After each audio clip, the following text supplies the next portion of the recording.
Welcome everyone to the Zotac Cup Valorant, powered by ZOTAC Gaming, NVIDIA GeForce, LG Ultragear, Crucial, and Corsair. I'm the real CC, joined alongside OG Dolores Chicken. And OG, today is our first ever day on stream of this tournament, which has over hundreds and hundreds of teams participating from two different regions, all for a prize pool of $15,000. How are you feeling today?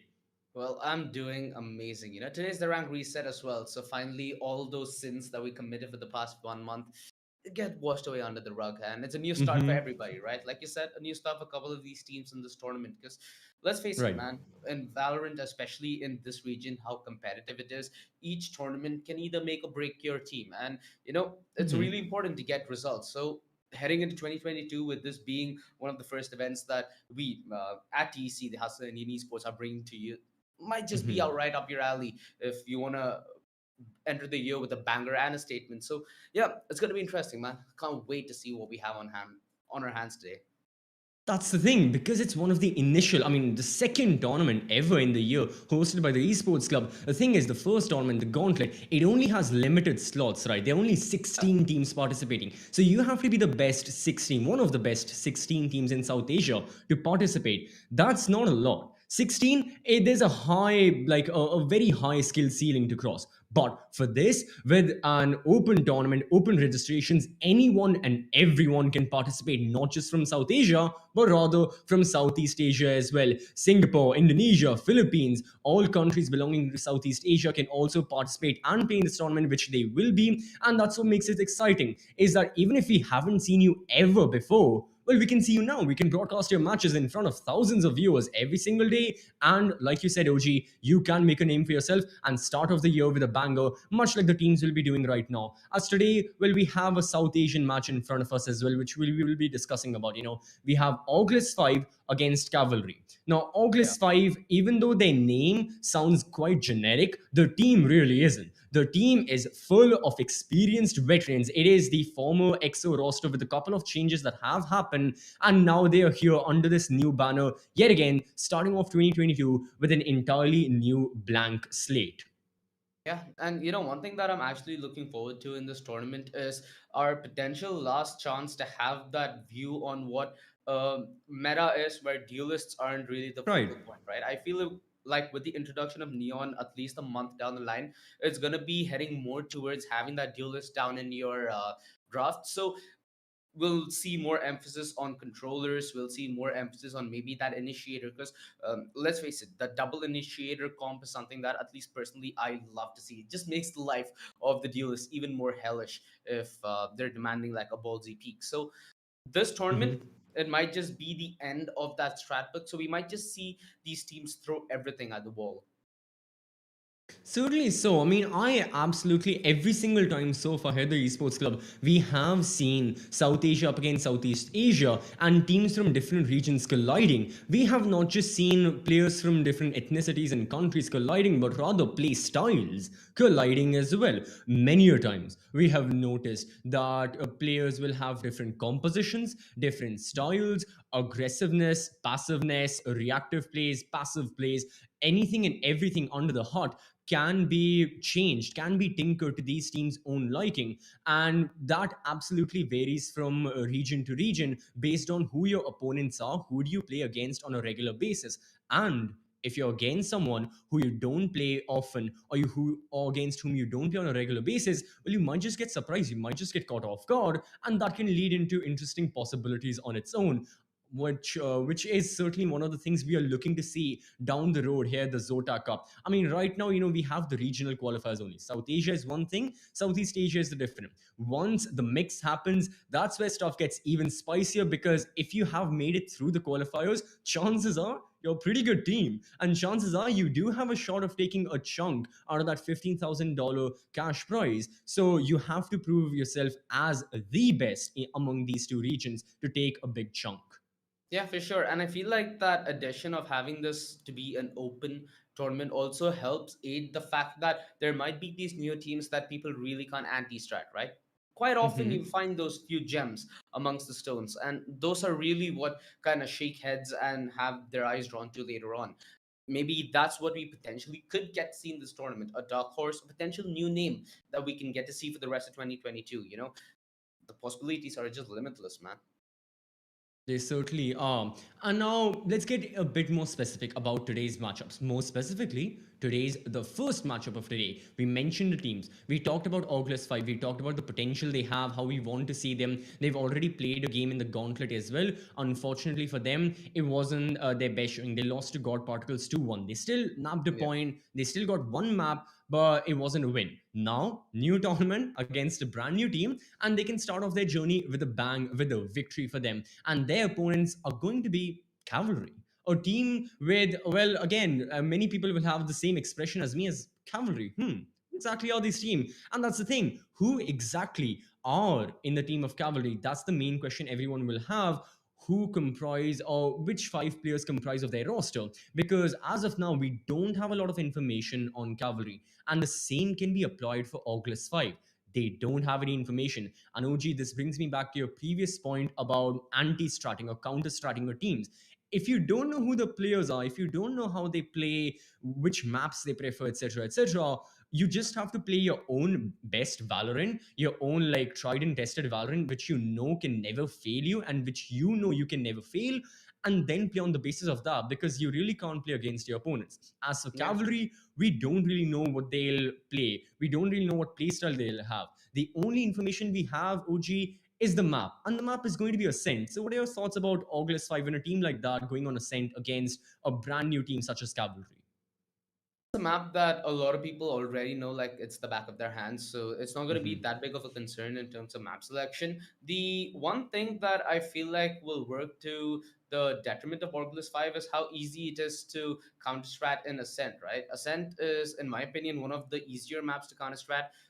Sure, the it might lead to there being a composition disparity, but even if the composition are equal, it's always easy to maybe outmaneuver your teammate with that perfectly timed aggression. So yeah, Ascent, it has that possibility to upset, but I also envision that whitewash happening as well. So you have two contrasting possibilities which are both viable ones. That's the only difference here. Right. And considering that, okay, let's move a bit on from the map itself, more on down over to what's going on into the minds of these teams. I know both the words sound well similar and they both begin from M. However, they have quite different consequences in the context of things. So, Yeah. keeping that in mind, the minds of these teams, it is only a best of one. And the thing is, this is single elimination. Yeah, sure, in open qualifiers and open brackets, anyone and everyone can register, and that's what I vouch for. Even if you're an up and coming team, even if you are rank stars, just register. Why not? But the thing is, there's always a catch. And the catch here is you only have a single shot, and you will keep on having a single shot to prove yourselves with no safety net, with no backing whatsoever. And you have to keep on going through those obstacles one by one by one, jumping through and through and through until you are in the main event itself, fighting for that cash prize among various other teams. So that is the one thing. All 10 of the members, as a matter of fact, both teams, all 10 of the members, they have this one thought in the back of their minds, and it is never going to leave them, is that if we lose Ascent, we lose out on everything. We are out of this tournament in the very few initial stages in the round of 64. We cannot let that happen. We have to win. It is just do or die in its purest form, in the most macro level, if you're talking as a team participating in a tournament. So, keeping that in mind, OG, I know the members of Oculus 5, they are very experienced. And certainly, so with experience comes like the mentality changes as well. You're not an up and coming player as well who is full of adrenaline. You're a seasoned veteran. You know Yeah. how these tournaments goes. You've played multiple esports titles, participated in multiple events, won multiple events as well. Your mindset changes to more of a relaxed, calm mindset that, boys, take it slow, we'll win, don't worry. But as for an up and coming team, especially a team who is matched up against a giant, a juggernaut, a team which used to be a juggernaut of this region, August 5, with members of years and years of experience, what exactly is going through their minds right now if you have to give a hypothesis? I'd say that you got nothing to lose mentality is a pretty strong one, you know. Mhm. Sure, experience does help you keep your nerves cool in an intense situation, in a situation where you might need to have that innate coolness to maybe even clutch it out, right? That's when that's Right. going to come to use. But when you play like you have nothing to lose, that essentially means that there's not going to be hesitation when you need to pull that trigger. There's not going to be hesitation when you need to make that push. So that needs to be their driving factor. And like you said, you know, it's single eliminations, it's best of one. These are all conditions where the underdog has that dark upper hand, which, you know, it's proven in the past that these kind of tournaments are the most cutthroat and dicey. And this is why that old saying also comes from, right? It's easier to be at the top than get there. This is the journey. This is how filled with narrow cuts and bruises it'll lead you to maybe even lift the throne. Certainly so, and yeah, the throne absolutely is spiky and full of cuts, and it will absolutely give you. But the thing is, those teams, they don't sit on the throne, they grip it. Once you have the throne, these teams do not let go, no matter how much they have to tolerate. But as of now, these teams, yeah, they have a clear objective in mind. They have to get through, they have to progress further and further into these open brackets, and then make their way on forward into the actual event itself. But if we make our way on forward to the map, we talked about the teams, we talked about the map. Now, more specifically in this map, I know OG, you mentioned it quite briefly right at the start when we were talking about metas and stuff. But do you still stand by your argument that both of these teams will prefer a double initiator composition, or will we see something different happening on Ascent, or anything else entirely?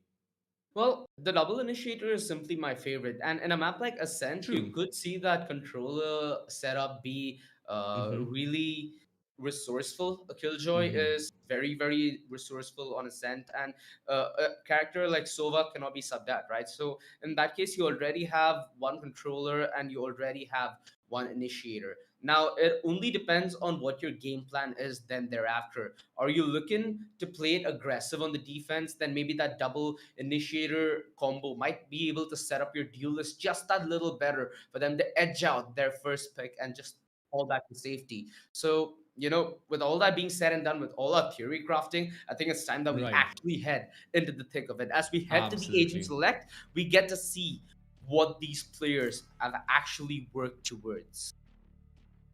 Well, we are talking about August 5, and well, they have absolutely opted for a double initiator setup. They've got Sova and Sky. As to the side of Cavalry, we are seeing, well, just the staples of the map of Ascent. Luca has gone for the Jet, Zonda's on the KJ, Element with the Astra. I mean, everything we see almost day in day out, right? Yeah. We see these agents on Ascent quite specifically on a daily basis. And for the final two members of Cavalry, Spree and Nemesis, as a matter of fact, well, Spree has logged in the Sova, sorry. So we may see something along the lines of double initiator yet again.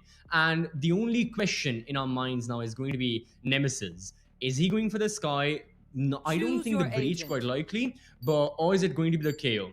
All these three agents, they have absolutely three different abilities, although they are the same archetype, and that can lead to different interactions against the enemy team. And as a matter of fact, it looks like Nemesis has gone for the KO, so we are going to be seeing double initiator from both of the teams. There's only a single difference. It is Sky versus KO. For sure. I've seen a lot of teams take out the KO and put the Sky in the place, you know.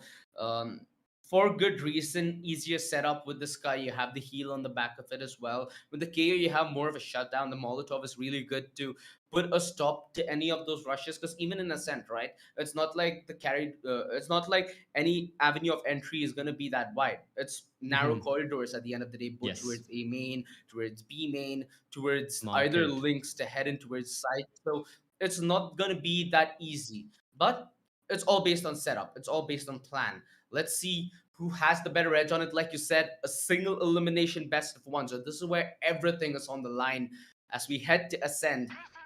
This is gonna be the defense KO. So on the defense, I feel like KO has a better time to start off with. Let's see if that's gonna make any difference whatsoever. Certainly so, yeah. KO can just, hold down, especially the incendiary Molotov, like you were mentioning, and even his suppressive ability, his signature ability, like, it can be used by Nemesis to a great extent, especially if the attackers are bunched up, quite so like they are right now towards the B link, as Luca has spotted multiple of them, and he's looking to fall back, and he does so quite safely. However, Sai is on his tail. He checks the corner. Luca still holding the angle. He has been spotted, and Sai takes the second kill of this round. Cavalry, they're down to 3. For sure, Element, I think he just spotted the head there, but it's his head being taken out in return. Beautiful trade there from Spree. It keeps his team in touching distance to an extent. Wimp though, there to shut the hope of Nemesis. It's all left on Spree, but yeah, it's almost an undoable situation, man. Right. At this point, it's just maybe about getting a couple of kills to console this loss. Maybe get closer to that Hunter's Fury as Blackhawk goes and offers his head up. And this might just lead to Spree hoping for maybe another, a little more. Of course, he would not want to use that shock dart, perhaps saving a little bit of money for the round following. Flash followed in by the tag. He tries to go for the half stick on behind cover. Yeah, comes in at the perfect time with the perfect peak. 1-0 and a good start here. I love the way they were able to just encroach onto that site. They had to take that fight through Garden, which bought so much time, and at the end of the day bought that man advantage as well. It's just a couple of kills that if EXO would have played their cards a little more, you could have seen this go the other way. But it seemed to be perfectly timed, and the aggression, it just worked out in their favor. I think not only the garden kill that Sai was initiating alongside, Aya, but also that one kill that Blackhawk got towards A main. That was the initial kill of this round. That wasn't highlighted too much. That was also an influential factor into winning this round, into winning that round. But in this round, it's going to be a similar phase. Sai pushing into the bomb site, looking for the opening frag. There is Zonda in hell. Zonda spots one. That's going to be Vexy off the board before a trade happens quite rapidly from the members of August 5. However, Cavalry are right here on the bomb site. They are on the outskirts. They are right here on Heaven. Sai will be peeking with the Spectre. He spots one, but he can't land the shots as Luca surely can onto the head of the other jet. And now August 5. Well, they haven't planted the spike and they're down a man. They are. That might just cost his team their side. Playing that one aggressive. It's gonna be a lot of utility on the retake. The Marshal. Lethal Acidus on range. Close range, that thing can spam its way to victory. Beautiful kill there by Aya. Gives his team a little more room to work with. But Wimp, it was crucial that he won that fight out. Blackhawk, beautiful angle held. Deletes the head and puts them to bed. 2-0. That could have gotten way more ugly. Because Sai, that fight he took, the odds were never in his favor. He was peeking in at 3 men there, and it was highly likely at least one of them hits the head. I think what Sai was thinking of that, okay, these guys, they're on their eco. They've just got class 6. We've seen multiple of their members with class 6 or Ghost. Why not I peek this with a Spectre? I'll have an advantage. I'll try to get killed. What he wasn't expecting was a full-on Marshal by Luca. And that's what ultimately led to his demise. Now, what I'm seeing from Cavalry OG is, well, they're going for risky maneuvers. They've gone for a full buy. But the thing was, even in the previous round, they went for a half buy. At least Luca did with the Marshal. So buying the Vandal yet again, buying half armor, these are expensive investments they're making. Meanwhile, August 5, they are a bit more safer with how they're investing. They aren't investing just into the risky stuff yet. They aren't going for cryptocurrency. They're just investing in the index funds right now, trying to save up their money long term. And even if they lose this round, well, they're just going to be losing sheriffs and specters as Blackhawk loses one of those runs and his life. For sure, Nemesis now has to deliver on the hold. The double peak. Far too much for him to deal with. Spree. Been the cleanup man so far. But he might just be cleaned up there. No, teamwork's just perfect. Zonda clears out the angle. Beautiful shock dart there from Vexy. It's gonna be the double setup in towards the back of the site. A 2 versus 2. Utility. Barely existent on either side, in fact. The recon buys them just a little bit of time. Double peak needs to come in at the perfect moment and dink, but not the kill! Free! That spray transfer would have been perfect, but Wimp shuts this down, and it's gonna go a strong 3-0. EXO looking to exert pressure and even more. Right. At this point, I'd say that Oculus 5 are really doing things the correct way. I'm not saying that Cavalry aren't putting up a fight. Looking at how the past 2 rounds have gone, with Oculus 5 only surviving with what, a single member, 2 members on board, irrespective of the guns they are bringing, irrespective of how their executes are going or where they're executing, Cavalry are putting up a good fight. However, now their fight is going to weaken because their guns have weakened because, like I was saying earlier, they went for 3 expensive buy after buy after buy. And right now, it seems like, the economy isn't doing well. And looks like one of the members, well, their connection from the side of Oculus 5 isn't doing too well. Hopefully, this technical timeout gets resolved very quickly, as Oculus 5 wouldn't like to stop their momentum or wouldn't like to stop this game anytime soon. They'd like to keep it going. They'd like to continue it further and further so that they can rack up rounds. And this feels to me like another one of those rounds they can rack up pretty easily if they play their cards right, if they play precise Valorant and do not make any mistakes. Because if you're pushing into site all alone without a lot of utility, rushing into things, then doesn't matter what the opponent has. If they have phantoms or sheriffs or marshals, they are still going to kill you one way or another. For sure. Like you said, that pause is gonna just put an abrupt end to that momentum, at least in terms of your thought process. There are, reasons to believe that as well. When you're going through the motions, as soon as that there's a pause, it kind of gets you back into your cold box, right? You don't really feel as hot, you don't really feel as in the juices. It's only about holding your nerve and just waiting this one out.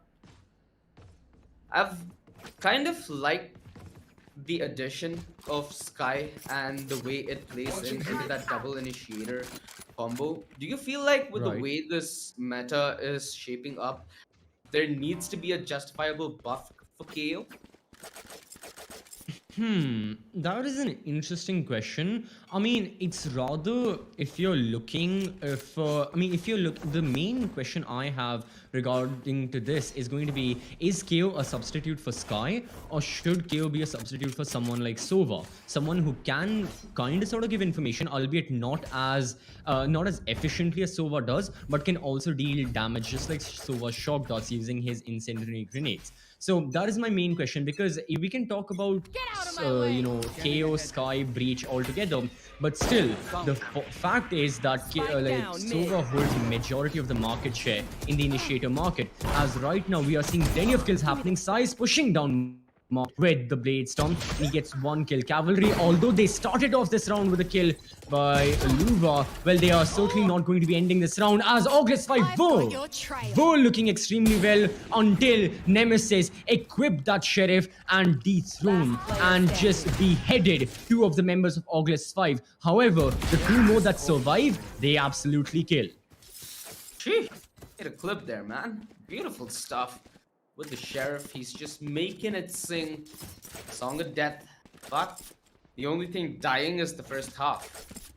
It's not going good whatsoever for the side of Cavalry. How do they fight this one back? EXO?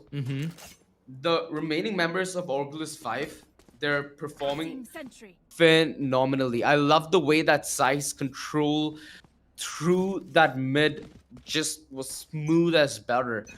We get to see Blackhawk and Wimp wake up though. So if you're the side of Cavalry, that scares me. Beautiful shot, Sai. Oh.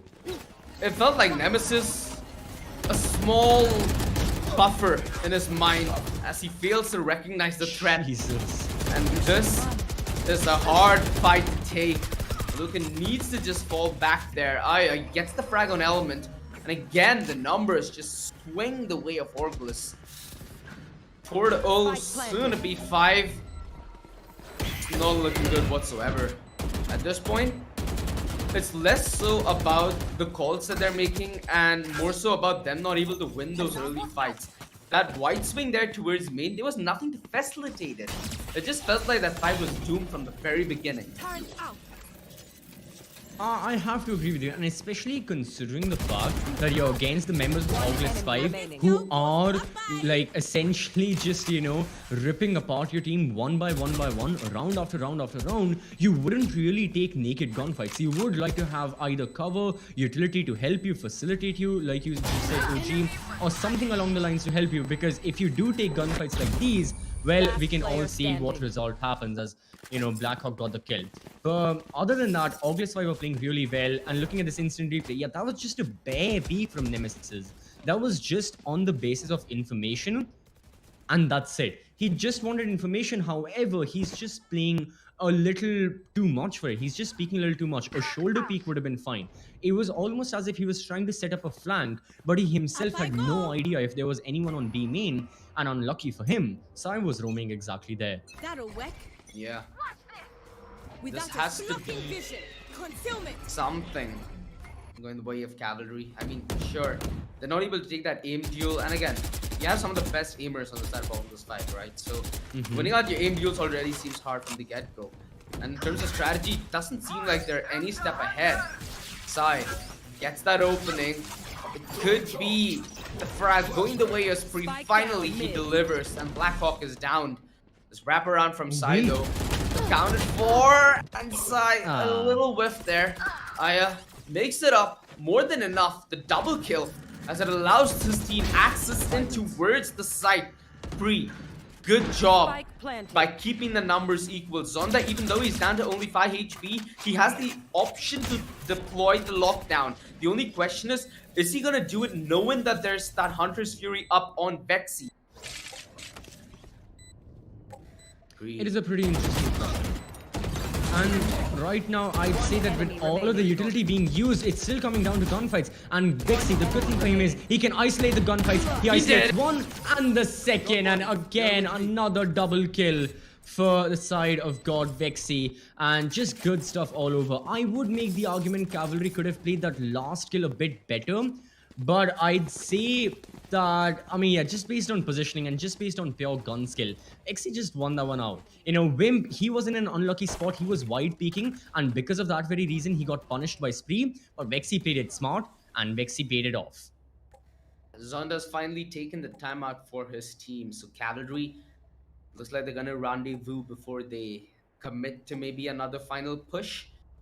Ironically, they're on the defense, but this brings about a little more time, man. So because even the side of Cavalry is gonna reset, let's just try to maybe think out of the box here. So out of every agent in Valorant, which agent do you think has the most annoying voice lines? For me, it's straight up Astra and Killjoy. What is this? Yeah, Killjoy, because she has like very, very gimmicky and stupid remarks all the time. And Astra, it's due to the weird way she hypes up, man. Like, daggers, go, bye-bye. Like, dude, like, nah, not my hero. Like, what do you think? Which one do you dig? Which one don't you dig? The thing is, I mainly, the first thing you have to know about me is I mainly play Spike Rush and Replication. So I just pick, I just insta-lock Raze because it doesn't matter. I don't play comp. I'm not the insta-lock and comp kind, okay? Everyone in chat, don't be like, no, I'm not that. But at the same time, I mainly play Raze, so that's nice. Usually I do like that line from Raze, like, is it towards Brimstone or Soba? Like, plug me into the... No, that's Phoenix. Oh my god, I'm so sorry, that's Phoenix. I am not the best when it comes to this kind of stuff, but those are some of my favorite lines. That's my worst. I'd say... that's an interesting question. I don't really focus a lot on that. But yeah, I'm not really sure. I'm just too focused on this round. Maybe later we can have this utmost serious discussion. Yeah, and it seems like Spree, he wants to put an abrupt end to it as well. So he's gonna get that easy PO. Blackhawk, I've got your trail. I thought he might fall victim to it as well. But yeah, he got that easy delete. Nemesis whipped off a couple of shots at of the sheriff, and that kind of delivers the information to anybody in that vicinity. Blackhawk, Phantom. That's exactly what Zonda is. He's low HP as well, so not a threat whatsoever. And see, this is what I mean, man. Sometimes Astra's voice lines are so annoying, especially when she mocks. At least she gets punished for it. So yeah, Blackhawk, got what's coming for you. HP very low though on the Jet, so Aluka, very little chance for mistake. At this point, it's just damage. They're just trying to take guns off the hands of Orgulus. Vexy trying to go for the stylish tap there. Enemy Gets remaining. tapped in return. The fake flash. Aya. Just waiting for it. Trying to maybe farm the ult orb, and he does. Easy stuff. 7-0. Now this. As it looked like they had control and they just wanted to let it go for the fun of it. Well, right now, I'd say, I mean, there isn't much to say, OG, about what we're seeing in this matchup. I think everyone, just even by having a look at the scoreboard or even having a look at the round count, I think a extremely clear picture is painted as to how this match is going. So not much on the basis of what we can expect next can happen, because I think to an extent we can see what will happen next. The only thing for me is going to be, other than Spree, who has 11 kills, the only person with double-digit frags on the side of Cavalry right now.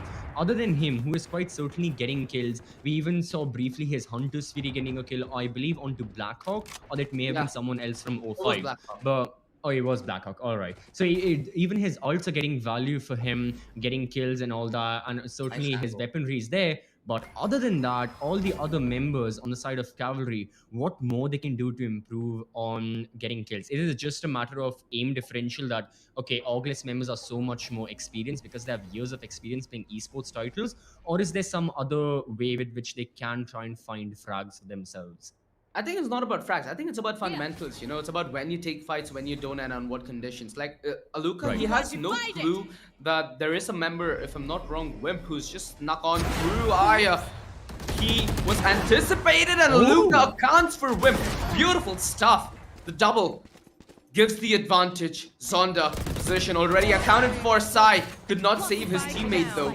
Needs to make his way back into the site. Gonna save the tailwind as he finds the kill on Spree. 30 Big seconds stuff left. here. Playing the numbers and playing them at the same time. It's like a game of life. And he's winning it out every single time he rolls the Spike dice. planted. As the pendulum swings, it seems that it swings further away from Cavalry taking a victory. And the ultimate popped out. He has the overload. Sai spots the cross. Does not have the tailwind to get back to safety. And Vexy can use utility, but for sure he can use his gun. And he's having fun. Vexy, the double, they're just toying with him. Beautiful stuff coming in from Orgulus. As Sai, he's just having a field day with the operator. Ah, man, I'm not gonna lie. He wasn't the only Jet having a field day with the operator in this round. I mean, those were some great shots we just witnessed right there in the instant replay as well. But at the moment, I'd say, again, towards these final few seconds of the retake, when the pressure is really starting to look insurmountable for the members of Cavalry, that's where they start making quite a lot of mistakes. And it can be, I mean, it is a given. When there's so much pressure, certain teams, especially in certain situations, it may or may not work in your favor. And for Cavalry, this was another case of just giving up the gunfights, isolating the gunfights. Nemesis just walked up lane by himself, thus leaving the Astra alone. And instead of a 2v2, it was a 2v1 and then another 2v1 that August 5 just quickly ended up sweeping in their favor with nothing much else to do. So right now, Cavalry, the initial kills are going good, but as soon as the pressure racks up, I think that is where we can see the biggest cracks start to form. And those are cracks that need repairing. Those are cracks that need a bit of repair. As right now, I think the information game on August 5 may need a bit of repair. Luca is still on mid, and Blackhawk isn't checking that corner just yet. He has his backstone. Oh, he is in astral form. Luca! Okay, he gets the kill. Goodness me, he can pick up the rifle and he can attempt a backstab onto someone like Wim. Yeah, he can. Beautiful shot though by Nemesis. He's been added with the Sheriff. Vexy finally puts that to a close. Could get way more from where that came from. Finally, the Cavalry rolls in to collect their round, which seems long overdue. 8-1, and at this time, the only difference was the positioning from Aluka gave them solid information as to what the hit's like. And more importantly, in the process of getting back control, they traded and they made sure that once they got that trade, they were far ahead. That was very crucial. Often when it goes down to those 2v2s like you've said, once you've given time to Orgulus for repositioning and restratting their attack, that's when you're doomed from the get-go. Certainly so. So right now, I mean, I have to agree with you that cavalry, they play that round quite nicely. Now they just have to replicate it over and over again, and they've got to make sure that they don't give a lot of input to August 5 and they don't give a lot of free kills. I mean, Wimp, I see why he went for that frag, but in doing so, he dropped the spike. But I don't care I don't think his team will care a lot for the spike, especially considering that they are in a two-man advantage with everyone converging on the B bomb side and with Luca being the only one to defend it. He is defending well and he has the support of the Astra, but now the Astra has the support of no one element all by himself in his own element, as I would say. Meanwhile, he's in a 1 versus 2 against two of the most deadly members looking right now in August 5. That's going to be Sai and Rexy. Yeah, I think Sai already has an inkling as to what's up.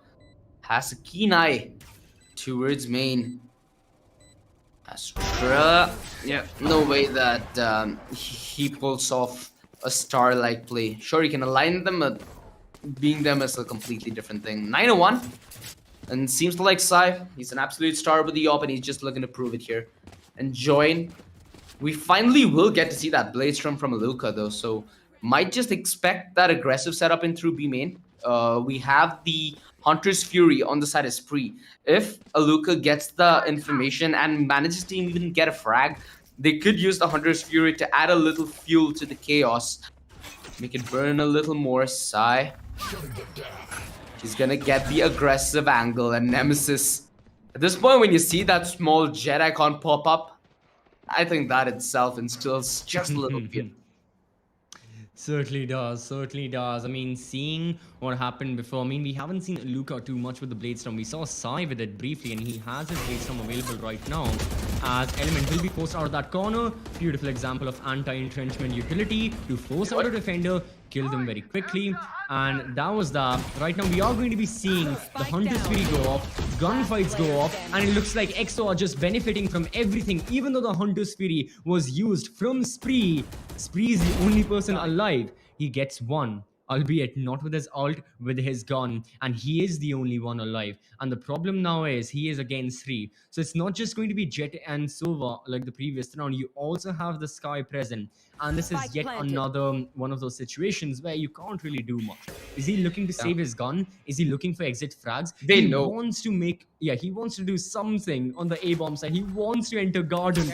But look at this angle. We can just see Sky. We can just see him through the wall. And we know. Okay, it's going to be Aya getting the kill, getting a 3k, but we knew it was imminent death for Spree right there as soon as we saw those players through the walls. 3 against 3, it was just not meant to be, man. 10-1, double digits. So it feels like all girls, they're just having fun. Sai. There might just be the chance that we might get to see that fast Jet versus Jet here. It's gonna be fun to see though. If Sai on the operator is gonna be able to pull off this close quarter fast play that's gonna be required. At this point, it's not gonna be Cavalry worried about anything. They have nothing left to lose. The Blade Strom, it fails Sai, and through the wall, Spree tries his very best. But imagine being a Sova and being spammed down by an Odin. Oh god, I have no clue how tilting that could be. All I know is NTs, man. NTs. I think we better save all the NTs for, I mean, looking at the rational outcome of the game. August 5, they aren't making too many mistakes. They are looking to end this, make it short and quick. So those NTs, they can happen in a couple of rounds. As right now, Vexy, all he needs is just a little bit of info. And he gets another tag onto Nemesis as well. So that was great stuff. That was really good self-awareness right there as to where exactly the defenders are coming from. Just plain and simple Valorant. That's just individual self-awareness. There wasn't much to it. He expected someone to be on market. His guess was correct and it paid off for him. As right now, this half certainly has paid off for one specific team. And I think we are aware. That is going to be August 5, ending the half with 11 rounds on board. A single away from match point. 2 away from moving on towards the next stage of the Zotac Cup. It is pretty imminent that they are performing extremely well. And it makes you think that right now, Cavalry, everything is backed up against the wall and their only saving grace is going to be being on attack and somehow changing the course for the better for them. Let's see if Aluka is able to pull off a play. Vexy Revealing area. gets that recon, and again, this is the small differences between being a top tier team and between getting there, right? Things like breaking that recon fast, breaking the utility fast, denying information, crucial aspects. Oh, three. Got information momentarily. Arya through the smoke spams him down. Alright, side. Enemy kill. Just flexing at mid with the One sheriff. enemy remaining. This is just the undoing of the cavalry as they get ripped apart. One thing though, watching Blackhawk play Astra today reminded me of why I hate Astra players so much, dude. Like, I kind of just because of the sad. voice lines. No, not just because of the voice lines. It's because of that entire Astra supremacy, right? Alongside the cover that she can deliver, the amount of utility that she has is just phenomenal. So Right. it's hard to maybe even make the case for a Brim or an Omen unless it's a very map specific or even a strat specific case. I feel like that's something that's wrong with your change. Absolutely. And the controller market is far more specific with the controllers. I mean, it's all Astro Viper, Astro Viper. Hardly do we see an Omen. Brim is practically non-existent. And right now, what is pretty existent are the Marshal and the headshot skills of the members of Cavalry. They have gotten 3 kills so far, all 3 of them headshots. This one was the first non-headshot kill, but Aluka is just popping off. He doesn't care if it's head, body, or shoulders, knees, and toes. He is going to shoot them all, and he is going to shoot all the members of August 5. Yeah, for sure, dude. Some small sparks of life left in the machine. Left it sparking. Let's see how long it's left plugged in. 12 to 2. At this point, anything more you get, just extra content, bro. Nice clip from Aluka there for that quad kill. Now, let's see if they're able to get a couple more to take home before they do eventually bow out. Wimp tries to get aggressive. Blackhawk though. Spike down A. Beautiful trade on a Nemesis. Frags happening on contrasting ends of the map, but the only consistent factor there being Blackhawk. Aya adds into the kill tally, which makes this a 2 versus 3, ironically in the favor. Oh, Down A. Orgless. It might just be it. Vexy Defenders win. walks in, claims the final kill. They just walked into the thrift shop for the last round, man. That was a steal. That was a robbery out in broad daylight. Yeah, that was a bargain round of 16 for the side of August 5, I have to say. That was just, I mean, they got everything, every single thing working in their favor, and it did. 13-2, that's an excellent score. Doesn't matter what the 2 rounds. I mean, those 2 rounds matter a lot for the members of Cavalry, and they can study those, but more so, I think they'll be focusing more on the 13 rounds they lost and what went wrong there, especially considering they got to face off against the best players. I mean, some of the best players in South Asia. So they will study those. But those 2 rounds, they matter a lot more to the Cavalry members rather than they do matter to the members of Oculus 5. What they're focused on is, boys, we won Ascent. It was pretty in our favor through and through. We won a lot of mistakes. Yeah, once or twice we slipped up. But other than that, it was all under control. And that's what matters at the end of the day. The team, they did not falter at any point. They had everything under the radar. They knew everything that was going on. And they played like that. Calm, concise Valorant. And it led to a victory. Yeah, for sure. At this point, I'm just waiting to see what they have more to offer. It seems like they have stuck together through hard times, and it's working for now, right?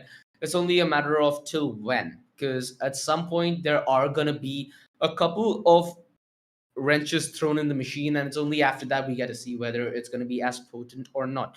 So far, the start is good, so all hopes would align for a better tournament path. I'm interested, man, with how this is going. If there truly was that underdog matchup, there's still a potential for us to witness a really, really big upset. So for me, this opening stage of the Zotac Cup, that's going to be what I'm going to be looking for, that one underdog upset. And that's the thing. Those underdog upsets, it can happen anytime, anywhere, against anyone. That's the thing. No one. None of these top tier teams or tier 2 teams are safe. Not in South Asia, not in Southeast Asia. They may consider themselves to be safe. They may think that, okay, we are more experienced. But once you jump into the matchup, once you boot up the lobby and you boot up the game, then it's an entirely different story. In this case, for the side of the Giants, with the juggernauts of August 5, things didn't go wrong too much. They played it nicely. Like I was talking about, all the adjectives I used to describe them, I'll say my adjectives I can use once again if I want to. It was all under control. They had it through and through. And August 5 made sure that they calmly secured their way on towards the round of 8, and they left this behind them with a sheer smile, with a sheer victory and a sheer smile on all 5 of the players. As for Cavalry, certainly a lot to learn with how they perform under pressure. I think that's my main takeaway that they should focus on. I don't think they need me or anyone from the audience or any other person to tell them this. I think they're well aware that against a team like August 5, against players like those, you get in your nerves. Like your nerves get the better of you, and under pressure you can sort of crack. But it is calming that down. It is, essentially calming that feeling down, and then playing on the basis of that, and then playing Valorant, talking, communicating, and more so through and through. So I'd consider that to be my major takeaway for the members of Cavalry. And after that, then we can focus on other factors such as kills and whatnot, because there were a lot of kills from Cavalry. You know what, OG, let's bring up the highlights and let's have a look at not just the kills from Cavalry, but from all 10 of the members, because there were a lot of them. Already, we start off with the pistol phase. It was a pretty dominant round from August. And, with how they took side control, with how they planted the spike, leaving Spree alone, there wasn't much this lone Sova could do. Yeah, for sure, man. It felt like even from the start, it was Orgless with complete control. This classic was, yeah, dude. We need to do something about the classic, because not only in this situation and even more berserk ones, it sometimes proves itself to be far more potent than it actually should be. But what was not potent whatsoever was this defense put in by Cavalry, because that minute mark where the rest of the offense are making their critical moves, that's when you need to be in those potential off angles and you need to be in positions where you can take advantage. Never really was the case. It wasn't looking like Orgless were working a lot for the map control that they were getting. Usually you'd expect duels to be timed along with map control siege, but wasn't the case. It was just utility being dissed out by Orgless, which in some instances was far too respected by the side of Cavalry, which in all likelihood, when there is a 5v5, you do not care about what names are there in your opponents. You do not care who they are. You need to make the same moves you would make if it was going to be, another just average Joe there. So those are crucial aspects to making sure that you don't get phased out of the game. Right. I would agree with you. I think that even though you are well aware who the names are, even though as soon as the brackets released, and I think Cavalry members would have seen that, oh no, we're against August 5, the former XO roster, this is going to be difficult. In the matchup, you just need to have the different mentality. And I think countless top players have said this, even the players at the top of the ladder, when we are seeing like the best team up against the second best team, stuff like that, even then the players follow the same mindset. So why wouldn't the up and coming teams do? Because for them, the nerves are going to be amplified even more, considering that they don't usually play against players this experienced on a daily basis in multiple tournaments. This is as of now, a once in a lifetime kind of, or once in a year kind of opportunity for Cavalry. And hopefully by improving, they can make this more of a once a monthly affair, where they will be playing against experienced players and they will themselves become experienced players. But as of now, August 5, they had a lot of control. They maintained their sheer excellence all throughout this entire matchup, all throughout the map of Ascent, all 15 rounds. And Cavalry couldn't really retaliate much. There were a couple of rounds. There were many kills they were getting. I mean, this headshot as an example. But if you look at it from a macro perspective, if you look at everything bunched up, it was just going in favor of August 5. And there wasn't much Cavalry could have done about it. And hey, the silver lining here for a team like Cavalry is now that they've taken this L, once they learn from it, who knows, maybe in another month when TC comes up with another Valorant idea. So there's so many open invites that still are gonna be there throughout 2022, and that's more room for them. That's more opportunity for them, and that's where they can put the lessons that they learned to good use. Hopefully, that's a trajectory that they do follow. Hopefully, that they do end up sticking together after this one. Usually, when you are a newer team, it's gonna take you a good 3 months of playing together. Because at the end of the day, when you are even a good player, playing for a team is a completely different type of mindset that needs to be inculcated. There's a different kind of way that you, maybe even as a Jet, should start thinking. Regardless, we're going to be back right after a short break, ladies and gentlemen. So grab your popcorn, grab whatever you need to have a refreshing day, because we're going to have refreshing Valorant content for sure. So be right back, ladies and gentlemen.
said could make you change your mind. Though it doesn't really matter when my hands are tied. I'm trying to walk across the bridges that I've burned. My only way to you is gone, the tide has turned. So give me a light, show me what I need. I know I'm blind, but I hear symphonies of your heartbeat.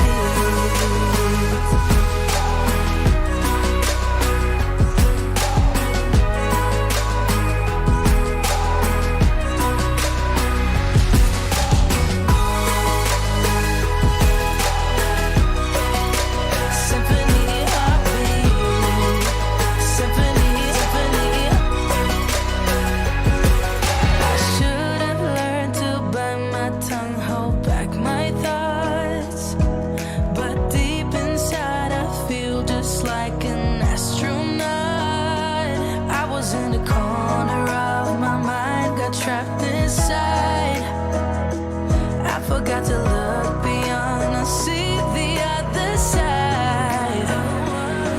So give me a light, show me what I need. I know I'm blind, but I hear symphonies of your heartbeat.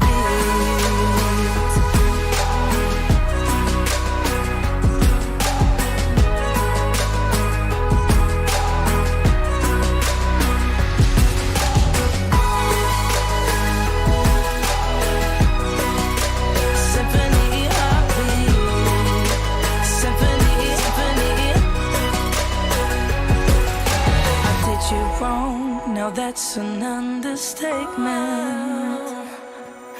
To walk alone, I guess it's my repayment. Please give me a light, show me what I need. I know I'm blind, but I hear symphonies of your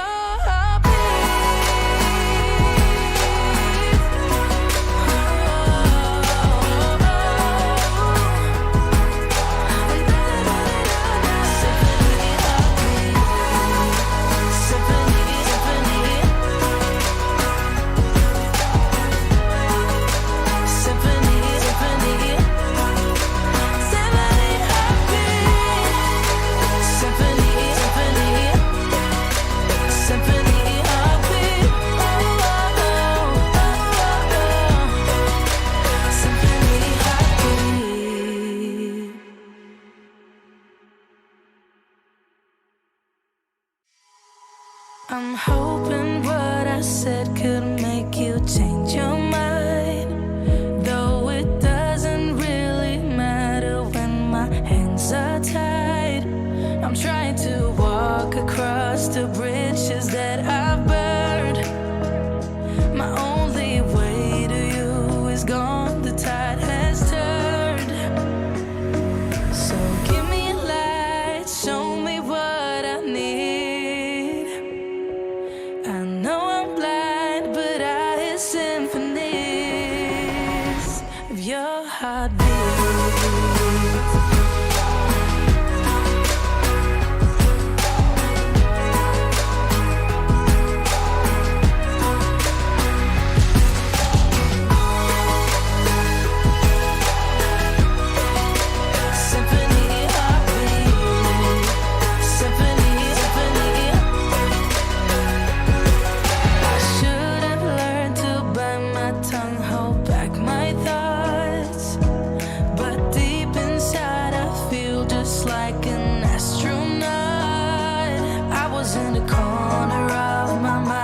Trapped inside, I forgot to look beyond. I see the other side. So give me a light, show me what I need. I know I'm blind, but I hear symphonies of your heartbeat.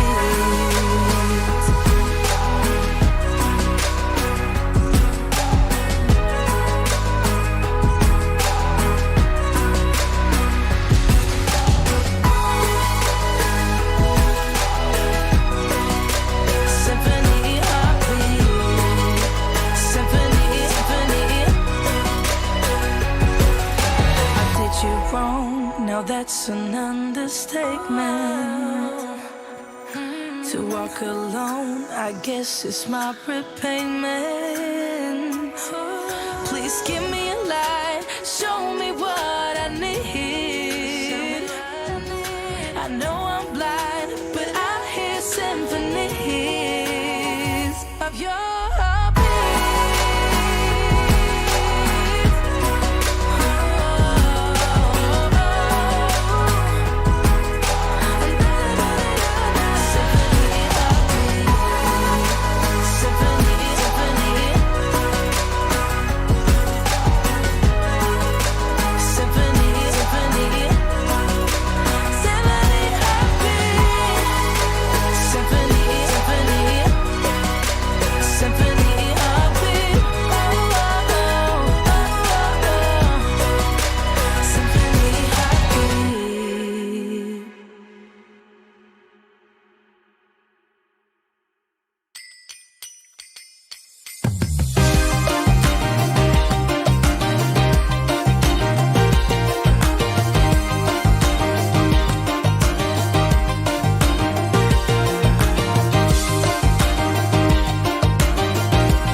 slow, it's not enough to please you. Pretty Caroline, oh, oh, oh, oh, stone cold stunner.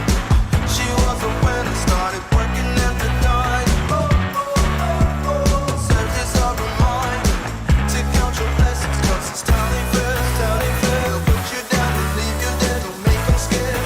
Yeah, that's the ugly truth. How they coming for you. Yeah, yeah, let's go. It's the missed opportunity train. It only comes on a very blue moon. Think twice, and you missed it again. Waiting in line for the party to end. Guess you didn't get what they asked for. Not a genie in sight, that reality gets so. There's no point to being careful. Learn the rules to the game before you lose your mental. Pretty Caroline, the stone cold stunner. She was a winner, started working at the diner. It serves as a reminder to count your blessings, 'cause this town ain't fair. They'll put you down and leave you there, don't make them scared. Yeah, that's the ugly truth. How they coming for you. Yeah, yeah,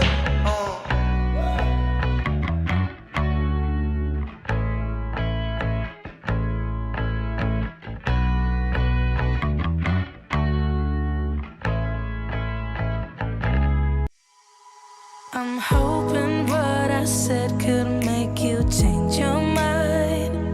Though it doesn't really matter when my hands are tied.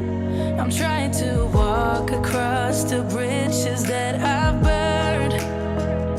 My only way to you is gone, the tide has turned. So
Welcome back, ladies and gentlemen. We are back with the Zotac Cup Valorant, powered by NVIDIA, LG Ultragear.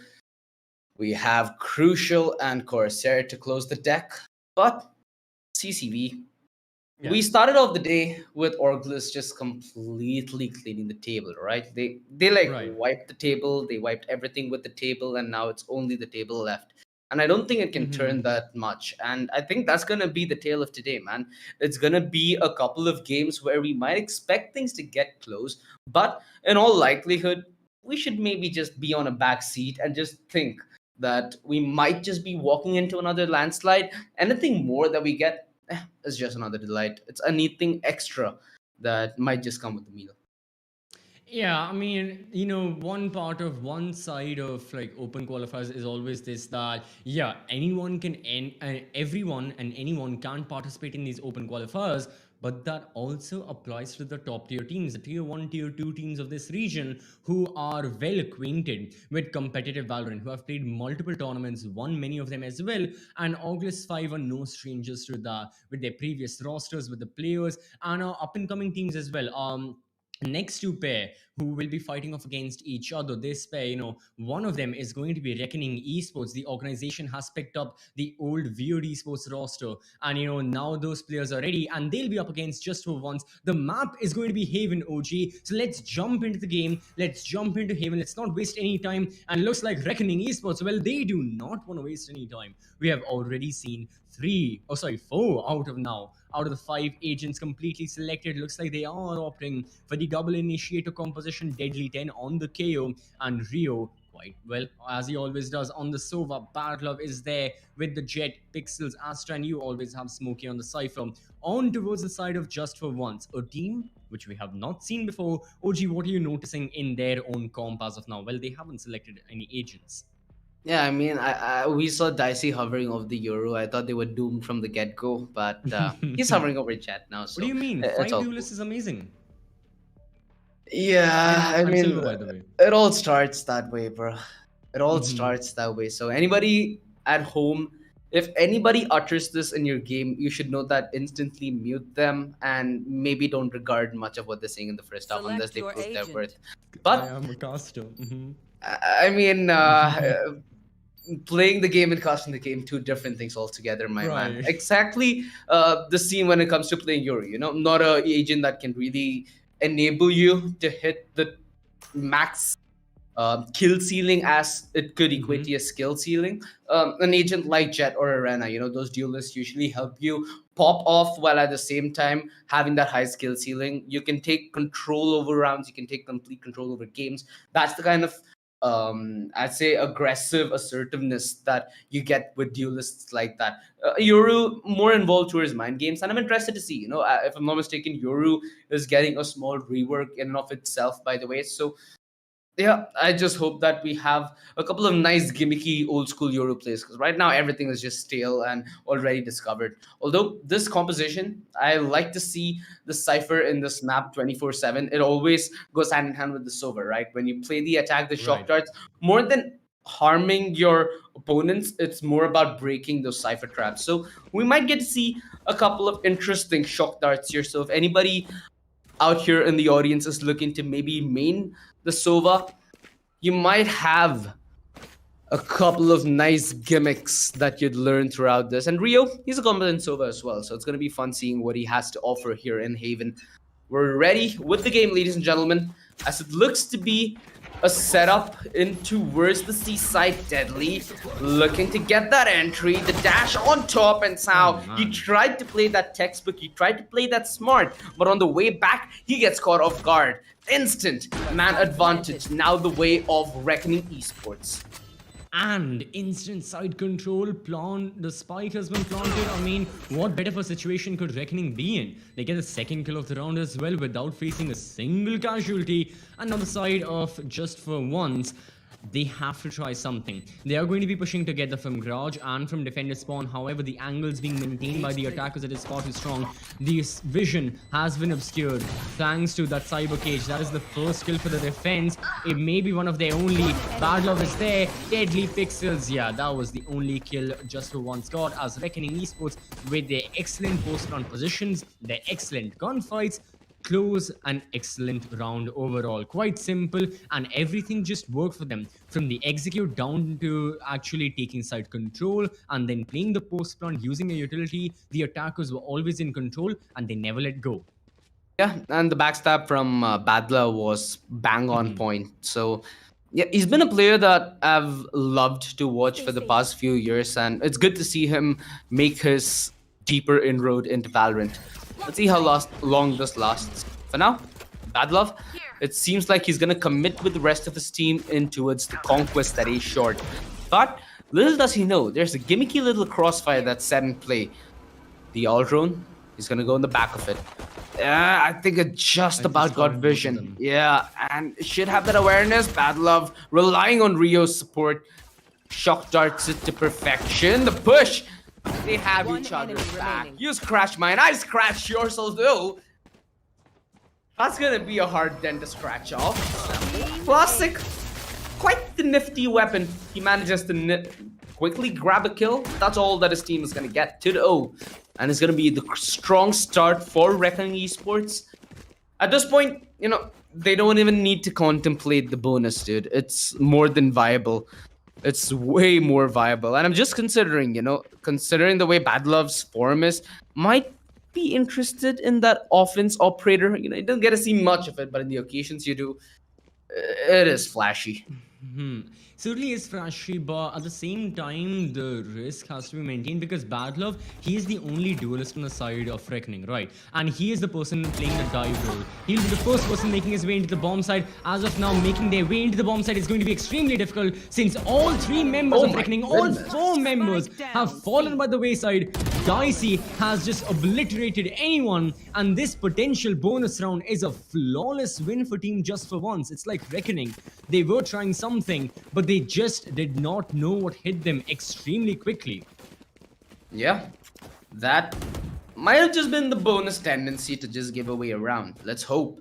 Not See, like that's what I'm theirs, I expecting. think. Yeah, sometimes it hurts, man, just looking at it. True. Now, though, it seems like the buy is gonna be decent. Bad Love has to sacrifice a little in terms of shields, investing in half shields this time around. So let's see if his quick tap with the Vandal nets him that opening frag, as it's gonna be inflict with the Cypher setup towards the A side. So the A side, unlike the B and C side, it's a little harder for your Sova to get the shock darts down that easily and without getting close and personal, that is. So utility has to be committed. That's the one thing good about that Cypher setup towards the A side. Smoke up, think should be discovered, breaks that drone, and he's just trying to look out for anybody on that lurk. Has his tripwires set up on point as well. Rio, the drone in, he will discover that there's an absence of defenders in towards the side. Retake, is that the game they're gonna play in a 5 versus 5 with utility still being there on the side of Reckoning? No. This makes it a little harder. And the lurk, oh my goodness. That can be extremely influential. Let's see how that pans out, as on towards the bomb side is where majority of the action is happening for now, but not for long. Rio, he gets the opening kill of the round. The recon bolt immediately destroyed. Everyone from defense is flooding in from defenders. Who needs no, bro? Who needs the lurk? bottleneck? The bottleneck. Everyone was right here. That was not the play. They were Astra, Nebulas, and 4 people. I mean, even if I fire blindly, even if you remove my eyes, I'm still bound to hit someone. And well, they didn't hit someone. They hit every single defender out there. And Team Just for Once, that was that wasn't the play. I mean, that's the most simplest terms I can put in. That wasn't what was supposed to happen, was it? I mean, yeah, dude. I was assuming that it's gonna be full hype in the backstab, but I still feel a little cheated. Not gonna lie, Smoker. You got my hopes up there, buddy. A little slower, but of course, safety is how he treads. And Bad Love, Here. He's walking into this dangerous setup. The reveal, oh no, that's a huge problem. Battlelove knows exactly what's up, and he's just waiting to be set up for the play. The jig's up though, and now the kill evaded. Danger negated. They make their way back, relinquishing whatever they worked in for so long, as that was a crucial shoulder peek there. He found information, did not get more overzealous. He fell back with the drone. He should be in safe way as well. Going all the way back towards defender spawn. They're gonna play this one or retake it again. The only question is, are they gonna have PTSD from what happened in the round prior, or is this gonna be a new phase as they've removed Deadly? That's a crucial pitcher out of the equation. This Bladestrom could net gold, but it's picked and it's tipped. The suck. They're all committing on the back of it. The push. It yields no results. It's all left on a sow, and the retake is of no avail. 4-1. Granny, this was Reckoning's round to lose to some extent. That was very well played there up until the very end. Yet again, I understand the team's decision to play for retakes. I'm not going to lie, statistically, the majority of the times we see it, yes, it doesn't end in their favor, but it's still a difference, but it's still a decision which can be seen, and it makes a difference at certain times. But again, if you're playing for retakes, your retake should be your strong suit, not your weak point. And in the past 2 rounds, well, I don't know if Just for Once have PTSD. I surely do, because all of them were flooding in from defender spawn, and it just wasn't working in their favor. Right now, it is the attack for once flooding into the bomb site as Battlelove, as the dive agent. He makes his way onto C. Pixels makes his way looking for a kill, and it's going to be Dead Scope, equalizing the man count with a beautiful wallbang headshot on towards Deadly 10. That is another headshot from Simple, and everyone is retaliating against everyone. Again, headshots galore, people galore, and people go low, 6 feet under into the ground, more specifically, as there have been a lot of casualties. Reckoning only have 2 members alive. They will be moving on forward towards A, but Smokey, he has something to say before he goes back, before he retreats. He wants to play for the look. He wants to get a kill. Yeah, they need to roll this boat gently up the stream, and let's go. He has the correct idea. How aware. And Smoker has this tendency to go lurk, so that's just heads up play. Do they expect this kind of aggressive peek though? Waiting, timing is his friend. Spots out the Sova with a bow and arrow. Oh no. That's just the tale of sorrow. 4-2. Baby steps on their way back to redemption, but there needs to be a lot more from where that came from. Certainly so. I mean, for the side of Just for Once, it is looking good. I mean, the only thing is their gunfights are very here or there. I mean, it's a, how do I describe it? I think hit or miss. The term hit or miss is an excellent way to describe how their gunfights are going. Either they are landing their shots, and by shots I mean headshots and nothing else. Whether it be the Marshal, Sheriff, Vandal, Phantom, they are getting those frags, or they're just missing and letting Reckoning walk all over them, walk into the bomb side, plant the spike, and then just play on forward with however they want to as attackers. So for the side of Team Just for Once, they've got to make sure that they don't lose out a lot on these gunfights. They don't give away early casualties. Even if you give away side control, it's fine, but do not lose your life. Something that Sean has to be extremely clear about. He catches Battlelove off guard, so does Death Scope. Refrags will be happening, but with the Hunter's Fury going through, Team Just for Once could have had an advantage, but that advantage has been taken away. There's the flank. Rio still gets 1 kill though. I mean, I think that's a good trade considering Inflix and his location is now known. Yeah, the card, the jig, everything's up.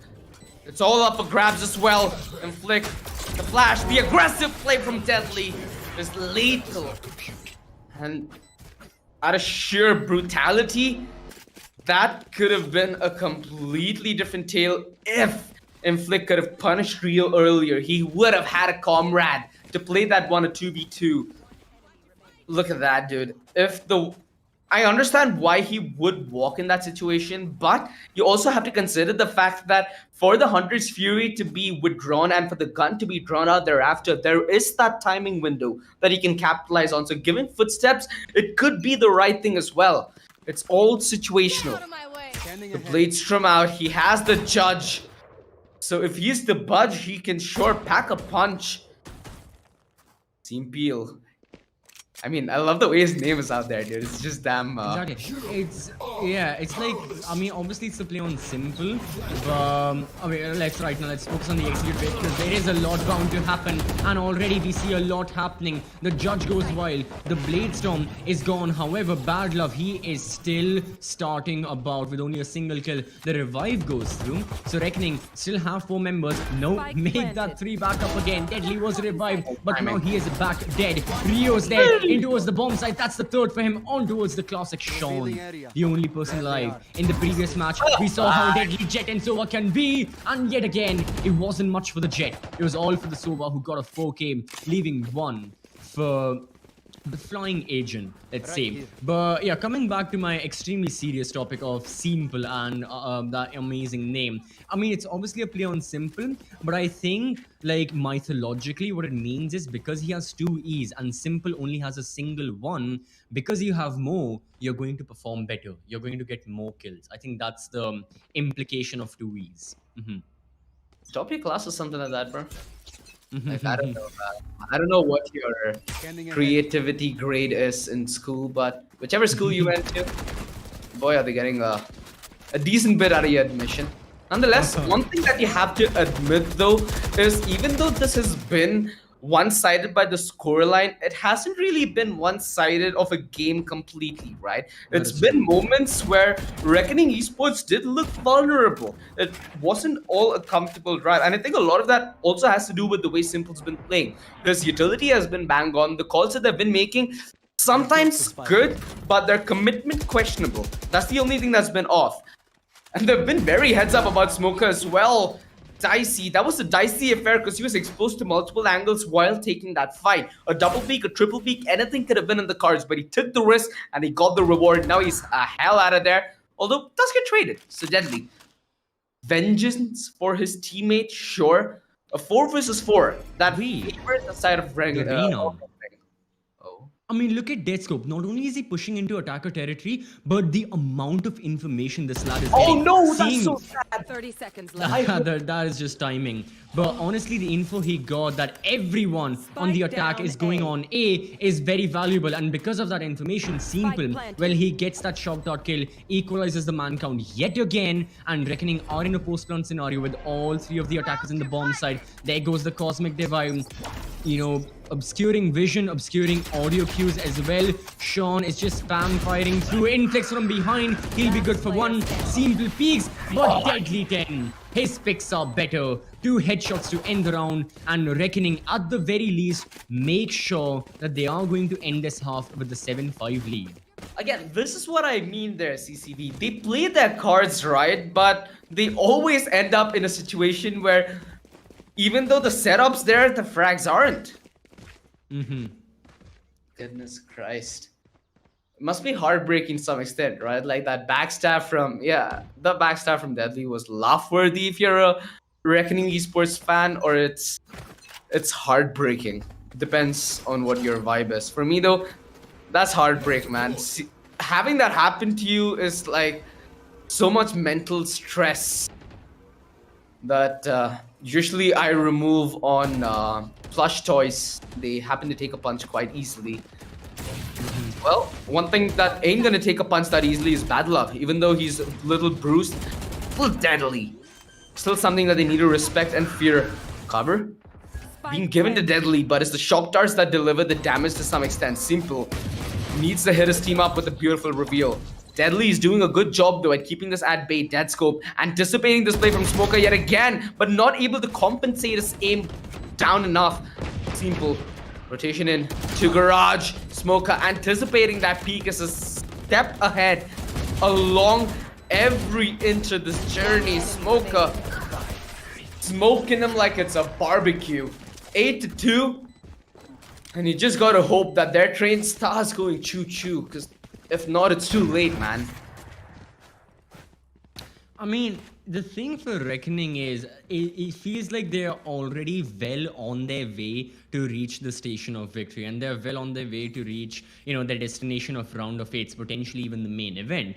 And not much can happen for the side of Just for Once. If you're talking in train terms, they have to pull the chain, then use the chain to choke all the members of Reckoning, and then to choke away this win for them, because with how it's going, with how the previous rounds have been playing out, Reckoning are in no way, shape or form giving this away. They are winning those rounds. Yes, the rounds have been close, but victories still matter, whether it's by an inch or by a mile. And for now, Reckoning don't care how much they get in value. They are going to take a mile, especially with this dive, especially with the Hunter's Fury. There is a bit of retaliation. However, Just for Once, they are getting picked off. They only have 2 members alive. Inflix is right here in the bomb side, but no one from Reckoning is. Here's the Zotac Cup position given away. He wins the first deal. Beautiful dismiss gets him back. Still getting caught though by the trip. Smoker deletes him.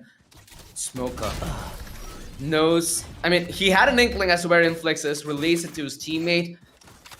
Man, it looked possible there, but again, too little too late. That lurk coming of very little avail. And now we might potentially head into that 9-3, but in all honesty, it looks like Reckoning have this one to the book. They're not leaving anything to the wayside as they check every rock before they tread. Seems to be an A setup. Rio with a reveal in through long. And that should enable the rest of his team to play aggressively. The push. Instant pop of the ult by Deadly. He finds the Cypher traps easily. That's just textbook non-panic way to break the tripwire and flick. All the way on the top. The Astral Divide again committed, but this time to the advantage of the side of Reckoning as they force in the retake. Smoker in with the trade as the choke seems far too much, CCB. Far too much. Yet again, the bottleneck is there. However, for the side of Just for Once, they're getting those kills. They know Bad Love is on the other side of the Cosmic Divide. Bad Love, he was trying to push through, but he was body blocked, leaving Rio all alone. The spike is getting defused. There are multiple members in front of him. He gets a triple. He won't get a fourth. He won't get the round. Just for Once, they end this half with a victory. Nonetheless. So 3-9. Not too bad, but a lot more to improve on going into the next half. To Astral to do them Astral Guardian things I do. I mean, winning out the pistol now, that's like the primary way that you get back into this half, right? So win conditions, win pistol. Don't play greedy on the bonus, just focus on investment. Make sure that you do not tamper with the amount of rounds you give away, because you don't have much dividing you from a loss, right? And mind you, this is all single elimination best of one. So you get one chance, one opportunity, and you need to make it count. If you could, would you capture it? That's what we want to know. As we start the second half pistol, it seems like Reckoning have a good inkling as to what's up. Smoker is just anticipating the recon dart. Bad Love, position discovered, a boatload of information now. And they're gonna rotate on the back of it. Reckoning, they made that call to stack in towards the seaside. Now they might potentially group up and play aggressive, which means we might have an early backstab. They will be more than comfortable relinquishing the side for a retake as Rio plays the off angle in through heaven. He needs to dish out damage like it's gonna be hell and no tomorrow. Certainly does, and he already has given a bit of damage. Sean, he has to relocate in order to plant the spike.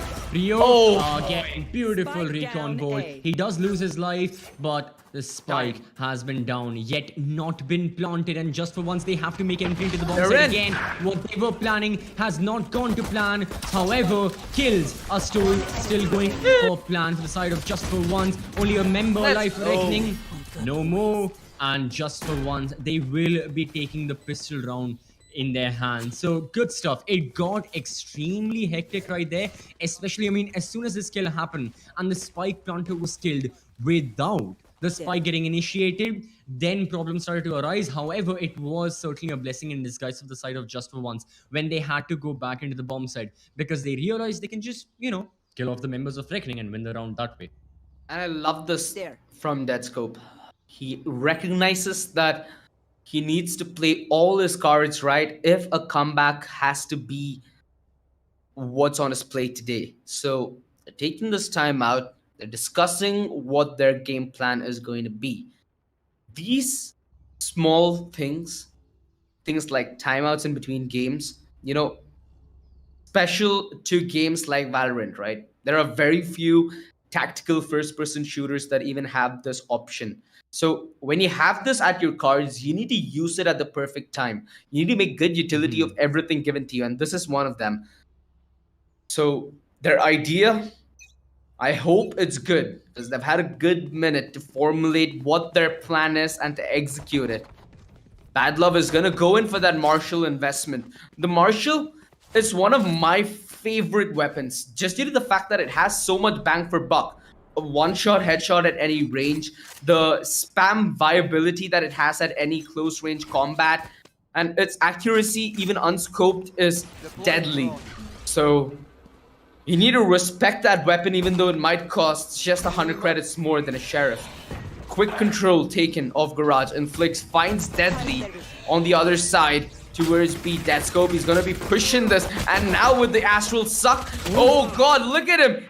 Dancing for his life, and he manages to get away. No healers on his side though, which means he needs to get a kill himself to make sure that he's able to devour the soul that he finishes. Oh, Deathscope, not like this. Okay, finally, he gets what he came for, but I think they got what was coming to them. They just treaded in dangerous territory for far too long without either getting good position or getting a punish, which means you're just a ticking time bomb at that point. Simple. 1 versus 3 required. He's gonna be playing the Sova, so information is possible for him to get it. But again, it'll be really as to where he's gonna be playing from. 2 shock darts, what he has to play with. Setting up the recon on the time of the push. At the same moment, he needs to take the peek, the dink. He's making this work. Individualizing this, it's all on Rio. Oh my god! He finds the clutch. A 1 versus 3. He is the hunter and he wants to show you his gun. Right here. Right here. Simple. Just right there. I mean, that was just sheer excellence. Information is king.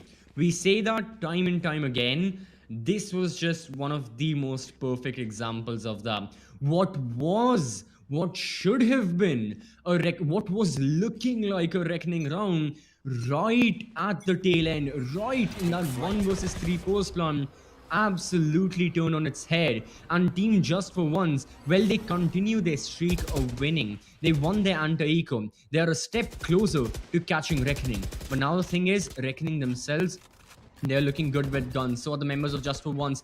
Dicey, he has pushed up into Garage. He is looking for info. He is sneaking his way through, but now he'll be punished for probing a little too much. Bad Love, he takes his head away. He takes his life away, and he takes 1 person out of 5 the side of the attack. Now with this quad style, they have to plan and execute. And the thing is, in terms of map control, OG, Team Just for Once, well, they only have Garage to help themselves with. But yet again, Bad Love is still holding the same angle. And what did I say about Bad Love holding the same angle? Well, we can see what happened.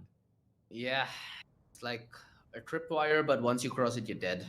It's like a different kind of cipher trap that you're gonna walk into. It's a bear trap, dude. It's a bear trap, dude, and they're walking into it.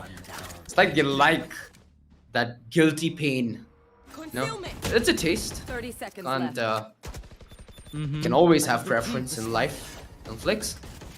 Gotten the spike back in his hands. He takes control of window and pixels far too aware. So on a sow. Has that Spectre, Rio. Gonna be running all dandy like. Gets punished nonetheless. A beautiful job there from Bad Love. Just asserting dominance throughout the server. Totally. So, and it was more about Just for Once as well. 3 members, 1 by 1, individually peeking the same angle. I mean, that was just problem. 3 members were there. I think Yeah, that was just unfortunate for their side. Reckoning Esports now on double digits, forcing their opponents to go for an upgraded pistols eco. It's looking like another round for Rec to win. I think that, yeah, Reckoning certainly are looking extremely strong right now. This round should go in their favor. And when I say it should go in their favor, I don't mean how they should have won that 3 versus 1 and they didn't. I think they have the ability to close it out, but it's going to be a bit more difficult considering Dicey just got the opening kill. Bad Luck is in a vulnerable position. He gets one, and with 5 HP, he retreats.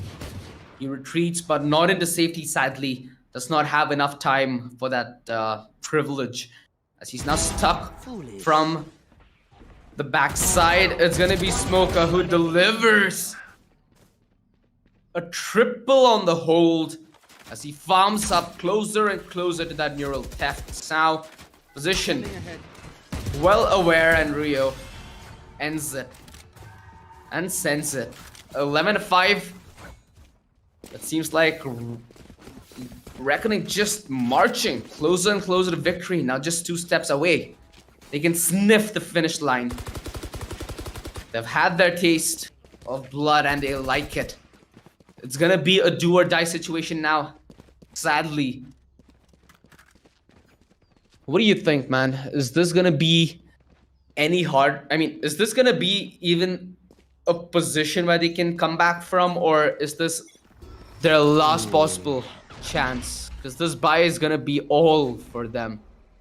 You know, the thing about up-and-coming teams is that, again, we talked this earlier as well, is that the mentality, it can change very, very rapidly. And right now, well, Reckoning, it looks like they still have things under control. Let's go. He has spotted Smoker. Is he going to go for the peak? Is Inflix going to go for the peak? One of these 2 ciphers, well, they are going to get a bit greedy. There goes the spy cam, my and God. that was a great. I don't think if it was intended or not, but still, it worked extremely in favor of the attack. And Smokey, he will be going for the refrag, but does he hear the influx of agents coming in from C-Long? They do take side control, and now I think all the cues will be given to the defenders to opt for the retake. Yeah, the shock dart does a little bit of damage on a deadly. Rio right by his back. And they're gonna rely on Smoker's ability to find some success, or at least buy bait, because it's given Deadly an opportunity to sneak all the way through the back side. Beautiful job by Rio though, using Deadly's audio bait as lethal as it could possibly be. And Flick, barely anything he can do in a situation like this. It's not even planned for him, man. Rio gets caught by the trap, but anticipates the peak and inflicts. Can't inflict any pain. It's the Phantom, bruh. Sometimes it's just randomly you make circles and it goes headshot. It's a little annoying, trust me, especially when you have to play against it. I just buy the op. I think that's the best strategy to go for. Different thoughts, you know, of like, yeah, someone is very good and just different thoughts. But again, all jokes aside, at the moment, Reckoning are certainly looking extremely good. And what you were mentioning about just for once, can they make a comeback? I think this was, in my eyes, the second last nail in the coffin. After this, it is extremely difficult to come out of it. I do see that just for once, they have got, you know, 4 ultimates on board. They're already using 2 of them.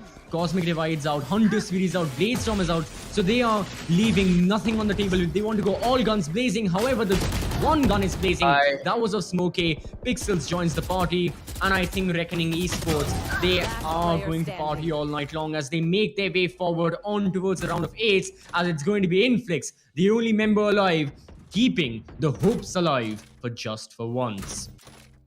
Damn, dude, it hurts, you know. It hurts. They tried. A lot of these situations came close. And Flex left with an all to do. Cypher and Cypher action, man. Don't you love to see it? 30-5, ladies and gentlemen. As it's gonna be Reckoning Esports easily hitting the finish line.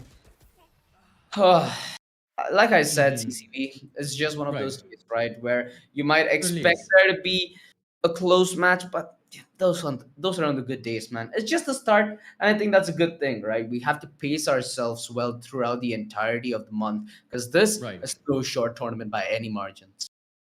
Absolutely. So yeah, the Zotac Cup, it's going to be extremely good. And Reckoning as well, like having overviewing thoughts about them. Reckoning has had tons of roster changes. They're no strangers to it. I think last year around May, I think it was May 25th, if I remember the date exactly, when they had announced their new roster, or it may have been June 25th, one of those two dates. But around like the halfway mark last year, they had announced their new roster. Now that roster has been dropped, and as the organization, they've picked up the old roster of Weird Esports. The good thing is that roster already has synergy. They've just picked the same 5 members up, and that is good. We haven't seen a lot of roster changes happen recently, so all of that synergy, all the playstyle, it transfers over under the Reckoning logo. So Reckoning, we can see them perform well.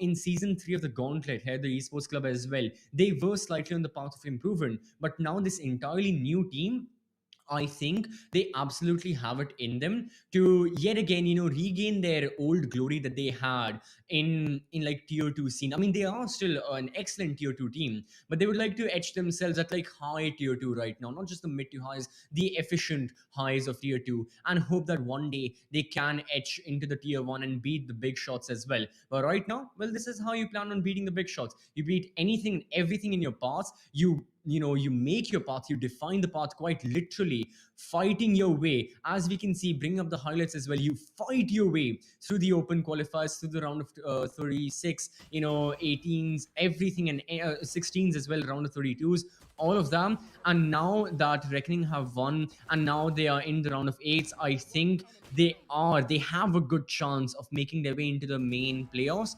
but still a bit more to go before that. And right now we can see what has happened in the past, and we can have a view back, a short view down memory lane on the map of Haven, how it started, how it progressed, and its ultimate end.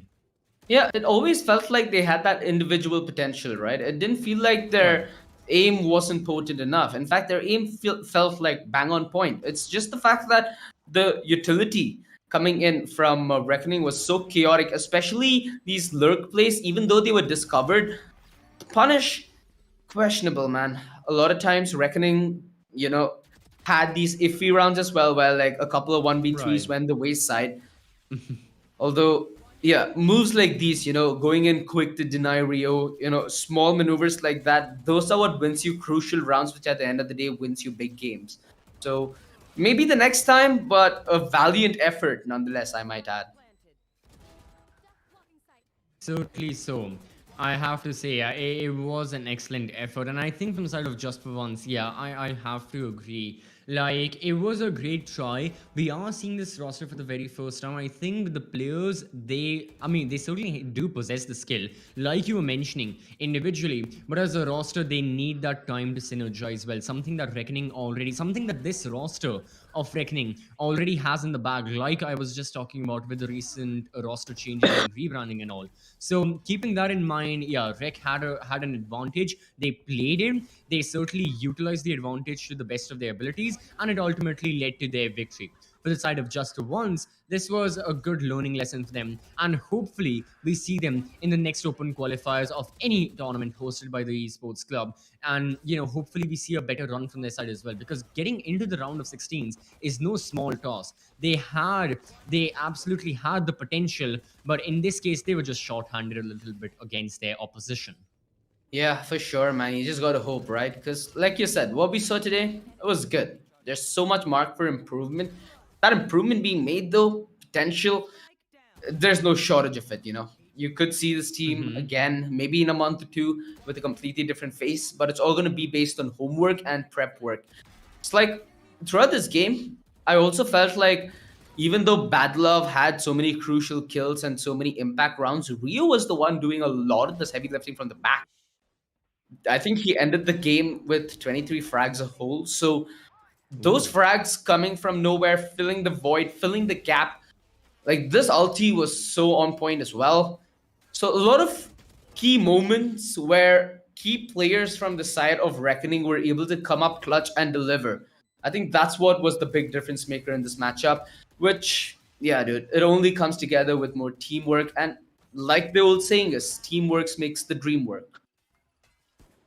Certainly does, and for Reckoning now, their dream absolutely will be taking a chunk out of that $15,000 cash prize that all our beautiful sponsors have provided right here. And what we, I mean, obviously, we have to thank them. But right now, we have to thank everyone watching as well for sticking around. I'm sure, I mean, looking at these matches, looking at the big name teams participating as well, there was Oculus 5, there's a Reckoning right now. And hopefully that these underdogs have made a mark, have etched themselves in your minds, and you will be on the lookout for them. For now, be on the lookout for map number 3. Don't go anywhere. Stay tuned. Keep watching the stream. We'll go into an advertisement break, and we'll be right back with a third and final best of one for the day. Bye-bye.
Welcome back, everyone. You are watching the Zotac Cup powered by NVIDIA GeForce, LG Ultragear, Crucial, and Corsair. I'm CC, joined alongside OG Dolores Chicken for day one of the South Asian Open qualifiers. The round of 16 are here, OG. We've already gone through 2 matchups, and now we bring to all of you watching at home the third and final best of one for the day. And I think it's gonna be a big banger.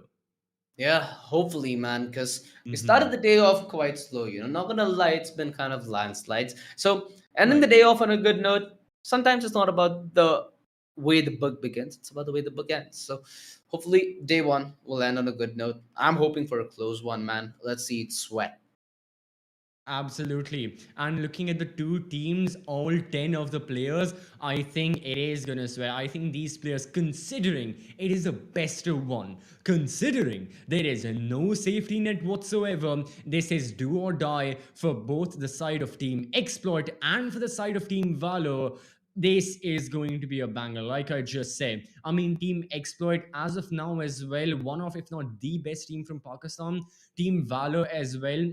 They have been on the up and up. They have absolutely cemented a spot in the tier 2 region. We've seen them play in previous tournaments. They have had excellent journeys, excellent runs, and now they look to initiate one of their another great runs. Hopefully for them, it's going to be a long run if they want to make a mark in the Zotac Cup, and if they don't want to get eliminated by Exploit. But this is going to be an extremely close affair. I mean, I am hands down excited for this. These two teams, I genuinely think this match has potential to go into overtime if the need be.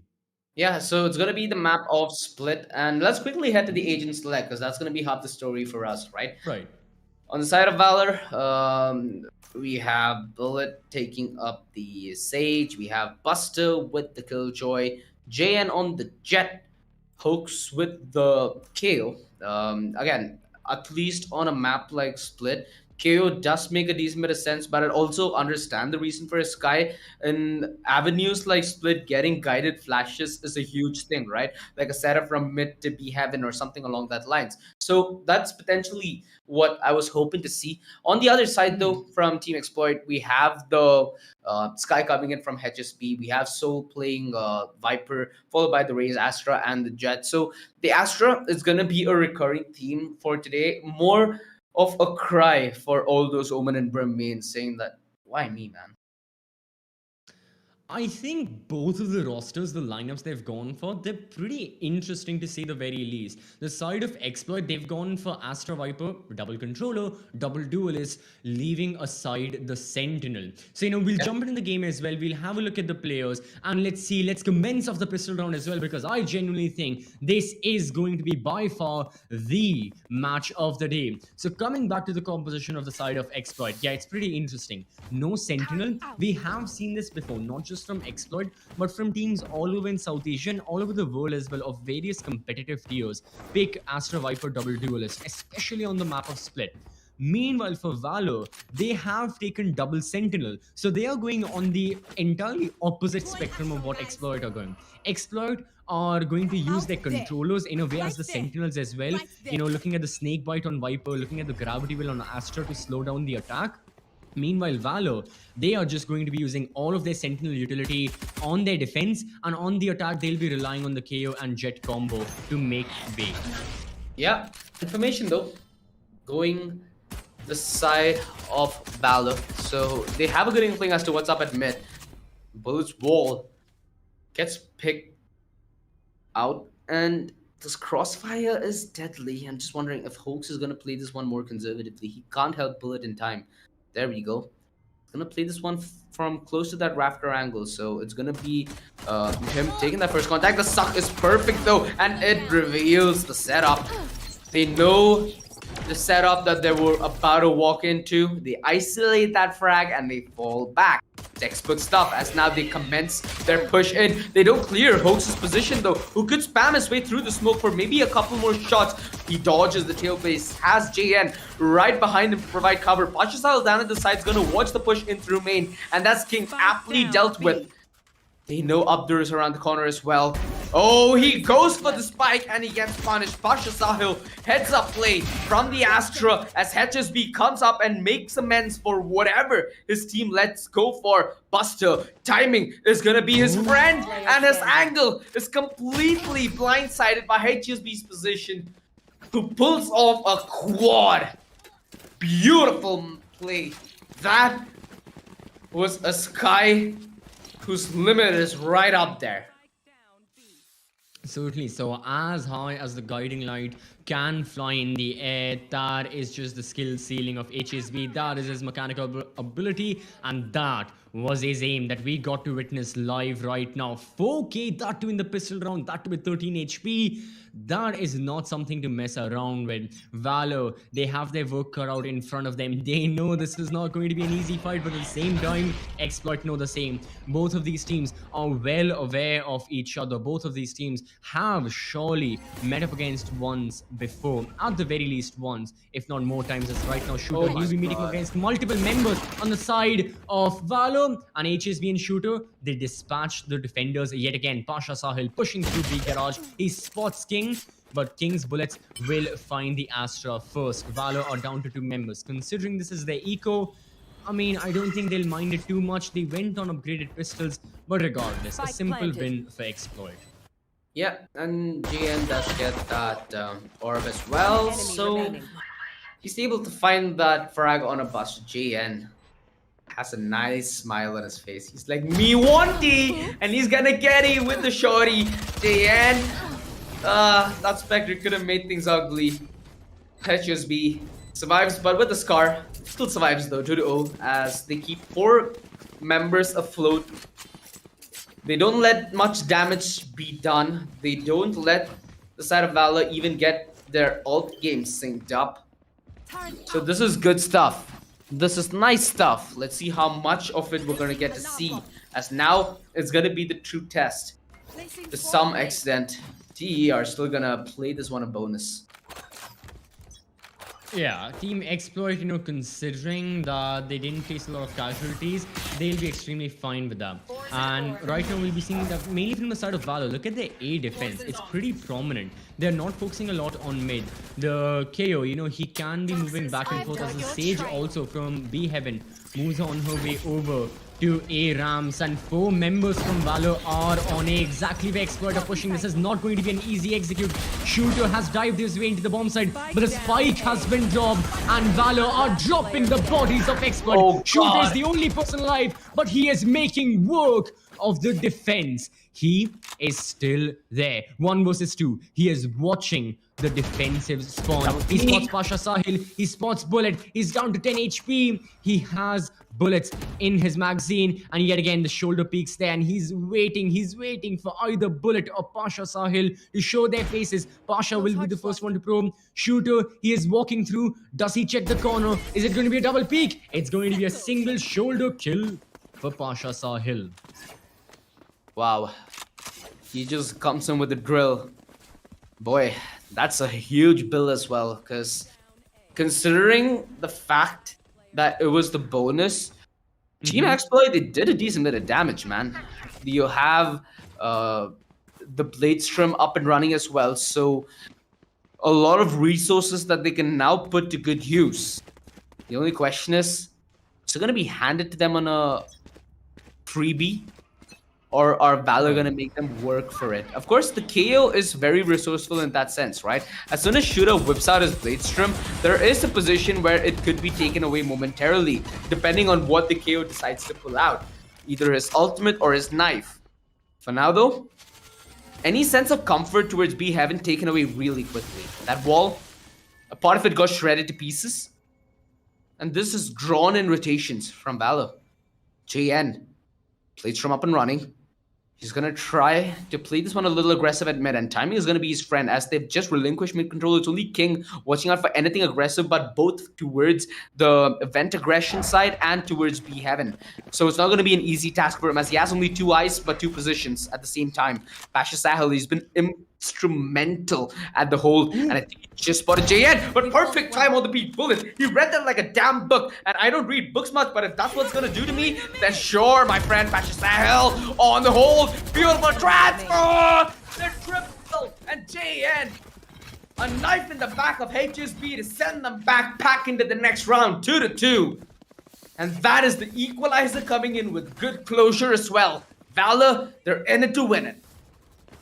They certainly are. I mean, Valor, it's almost as if as soon as they have had rifles in their hands, it's brought out an entirely different personality. Team Valor have just put on this veil of something else entirely, and Exploit, well, they have to face off against this new squad. And now the problem is, Exploit themselves, well, they don't have the rifles, and that is a big problem. Shooter though, we have seen him deal damage with these bleeds, and he certainly may just do it yet again, but to what extent?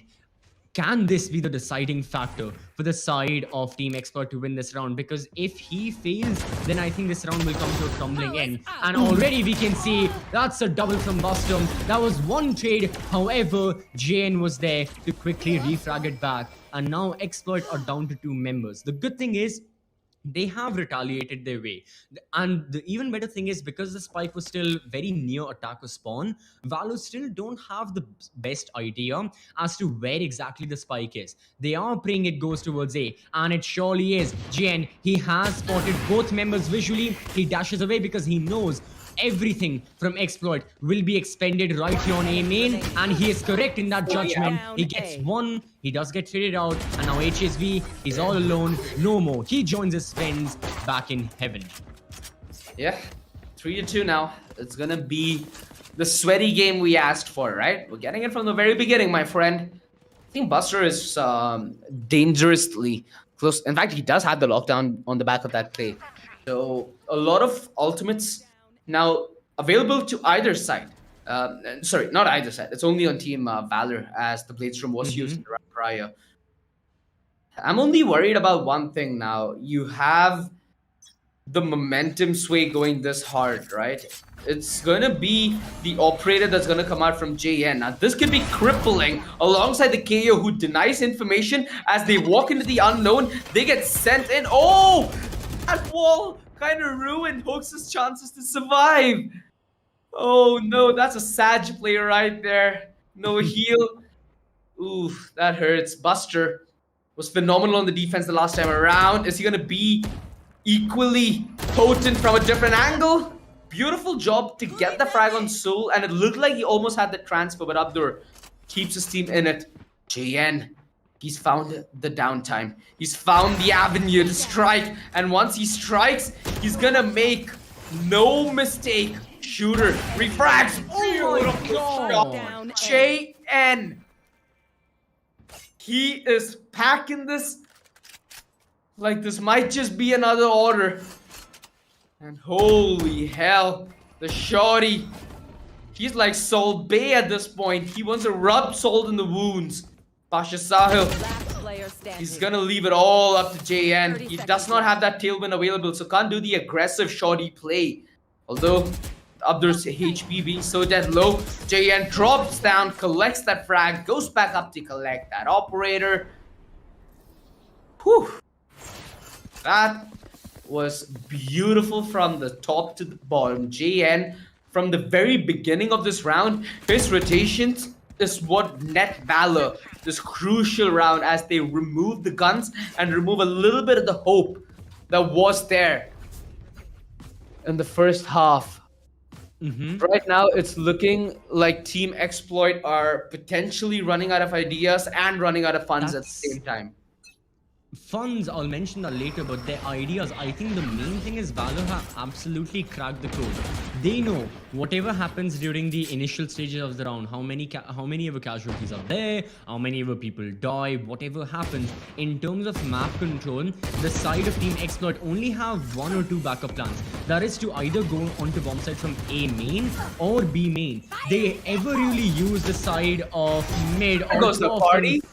Okay, the showstopper does net a kill, so it was an extremely equal trade right there, 1 for 1. And JN is back up again with the operator. Extremely open angle, but it will lead to... No, it leads to a miss. He falls back though safely into the bomb site, evades the Nova, and is still holding the angle alongside his teammate. The crossfire being maintained. The crossfire allowing multiple kills to go in favor of this defense. Well, so far it's only been a single, and it will only be a single until and unless Pasha Sahil makes his way into the bomb side, which he does, but so do Team Exploit, and they do. Oh, down this fight. lockdown. This is spicy.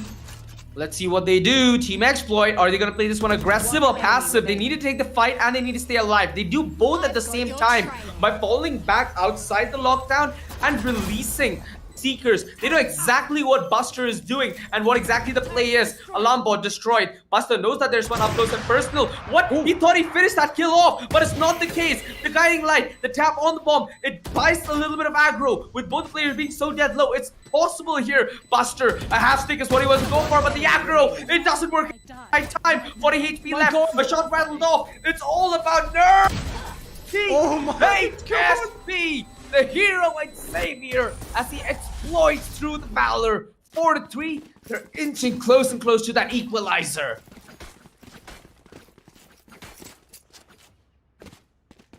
We just need, after every round, I presume, because these rounds are so crazy, after every single round, we need a moment of silence to just get ourselves, ground ourselves back into reality, maybe pinch ourselves to make sure that no, this is actually happening. Because again, it was almost there. The keyword, the emphasis quite accurately being given on almost. It was so close. The defuse could have happened, but could have, would have, should have. It did not, as right now that was a nice try from Pasha Sahil, but it will not end in his way, as Valor, they are down a man. Exploit have just flooded the bomb side, and we are seeing kills just flow left, right, and center in their favor. Quite accurately, perhaps because of the disparity in the guns. Valor, this is the eco round. Buster has the Spectre. He is pushing through, but it won't be granting him any kills. Whether it be a Spectre, Sheriff, Phantom, he was just doomed as soon as he pushed that smoke. And Bullet, as soon as he takes a step forward, near, even an inch near the bomb site, I think he'll meet the same fate as 4 of his friends. Now, they have that revive up for the round coming forth.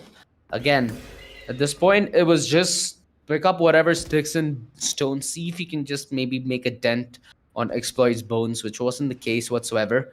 They also do have the divide alongside the blade strum up on the side of Valor, so you could see maybe some kind of thing towards the post plant where they commit their LTs in a synchronized manner to make it a little more interesting. Again, those are all theories. The only fact is that it's an equalizer coming in from Team Exploit. They found this 4-4 and they've made a redemption for whatever they lost early on in the first half. Now, the question is, what do Valor do different? Previously, Valor allowed the mid-round aggression to go through and they played the post plan to more or less perfection. They were able to deal with numbers properly. They were able to deal with angles properly. Now, it isn't the case. JN, a lot of this aggressiveness, I think, is a little too much for him to deal with. He's getting punished and just eager to go for a peek. Even the thought is a sin, and a cardinal one in that as well. Bullet spamming the tailblaze as he makes his way back, and this is beautiful movement from Team Exploit as they've forced back the defense and rotated them towards the B side. They're now going to take that vacancy and head in towards A. King, instrumental in finding that entry, but Buster, he's been really good on the whole. Could deliver only one though, as Bullet wasn't able to get a revive, wasn't able to get a heal, or wasn't able to get a single frag, leaving this a 2 versus 4. Hoax, immaculate shot on a HSB. What more do they have to offer though? Because right now, as you head through screens, you're gonna go down those bins. Yeah, Yep. bagged, tagged, completely ragged. Yeah, ransacked as well. Add in all the fancy words, but in all honesty, this was a fancy move done from Team Exploit. Their movement through the mid round was phenomenal. Exactly. What was I talking about earlier? That to a certain extent, Valor had figured out the game plan for exploit. Their rotations mainly happened either A main, B main, garage from there. Now, that was completely changed. This was more of a rotational play and more of a misdirection. To an extent, you can even classify this as not a proper fake, but to an extent, it was a fake. And Valor fell for it. Team Exploit, they took side control. It was an excellent effort from Buster to hold down the fort, but it just wasn't enough amongst the flood that happened from the 5 attackers. And that was just a little too overwhelming for the defenders. Thus, we saw what happened later. But yeah, great stuff from Exploit right there. Valor in this round as well. I mean, considering it's an eco, we saw the Bucky briefly. Sheriffs are there. It's not a strong buy. It's an extremely weak buy. However, all of the members of Valor are on B, and I'm not quite sure Exploit know this. They can be walking into the lion's den, even if the lion may have his teeth filed, may have the guns in the form of just pistols going in towards. Well, now the defenders aren't even in B. Now they're going towards attacker spawn. What exactly are we watching right now? Buster's in the B bomb side. He gets 1 kill. He is evading bullets like he's in the Matrix, and Exploit have finally figured it out, and they are going on A. And now Valor will be the ones chasing them off. Yeah, it's quite the tale here. I think they might be able to even drop that Vandal over to JN. Pasha Sahil had the armor, had the HP, went aggressive, but JN smartly trades it off. Oh my goodness. 2 birds, 1 stone. Whew. Shooter's feeling himself on the operator, and it's only the attack. Buster. Alarm bot promptly destroyed. Ooh, alright. Ooh, knife out. We all want to look fancy with that golden pickaxe, but it's the operator retrieved by Team Exploit, as they're gonna make more out of the gifts that's been given from Valor. Mind you, this is Team Valor's operator being used against them. If that doesn't hurt, they're just comfortably numb. That always just I mean, especially with the guns such as the operator. With the rifles, there are many rifles on board. But with the op, if you know it's yours, and if that very gun from its barrel fired the very same bullets that you had once, it's a different kind of pain. And I will especially know that because, you know, I always buy the op because smart plays in Valorant, because that's how you use the economy. But regardless, JN, he may have a different strategy to play with the operator, but I think it may result in the same manner as it does for me. That means well, I do end up like this as well. Unfortunate for JN, unfortunate for Valor. They lose out their jet. They do get a trade in favor for him, and Expert yet again, they have a decision to make. Do they force on A? Do they force on B? Where exactly do they move forward? They are looking, they are trying to gain information, but now very soon enough they may have to act on it as well. And they do. Yeah, I mean, they do have that revive jet option. Buster, oh my goodness. If he finds the timing on this, you might as well just make it a clip and use it as dip. Because it's gonna be salty, it's gonna be juicy, it's gonna be everything you need. Get those taste buds up and running. And one thing that I'm absolutely enjoying is the slow-paced nature of Team Exploit through this mid-round. They're more than comfortable at modulating their pace to make sure that Valor never feel any sense of comfort. As they creep in towards B main, Pasha Sahil holds his breath as he has all his stars laid out ahead of him. This is all the utility he has, and he's gonna put it to good use. Concealment all in, all out. The beauty in the movement is negated by the brains that Pasha Sahil and the bronze he's flexing with ain't any smaller whatsoever. Soulmate, good luck, mate. As that's all his teammates could yell. 6-5. Pasha Sahil. How much does experience weigh in gold? Because right now, Pasha Sahil is making every ounce count. Certainly is, certainly is. I mean, just have a look. Have a look at the instant replay right there. Inside the Nebula, just a triple kill.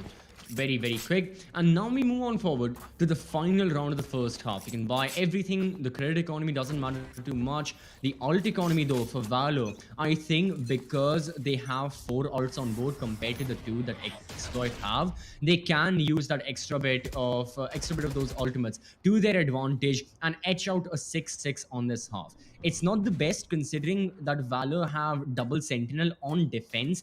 A 6-6 isn't the best. However, it's the best that you can get considering the situation you are in right now. So they'll be opting for that. Nice As try. Shooter and again Shooter JN. Both of them have spotted each other. It's going to be Jet versus Jet very soon. We are seeing bullets fly off. JN backs off and Shooter is not moving an inch. Well, now he does, taking a different angle, going up ramps if he wants to, because Team Expert, they are looking for more information and they're looking for more map control. Okay, they do pop the ult, so the overload on Hoax, it keeps Exploit at bay. The only question is this gonna make them second doubt themselves? Are they gonna then commit a rotation? 35 seconds left in the clock. They have positioning. Timing, though, is a different deal because 3 men in towards that B site. 30 seconds They need to left. make sure that they roll down in the deep. They've whipped out the blades from King. Beautiful job Spike down as he A. takes the onus all on himself and gets both the entries. No tailwind available for JN to get back to safe haven. Bullet, he has the revive.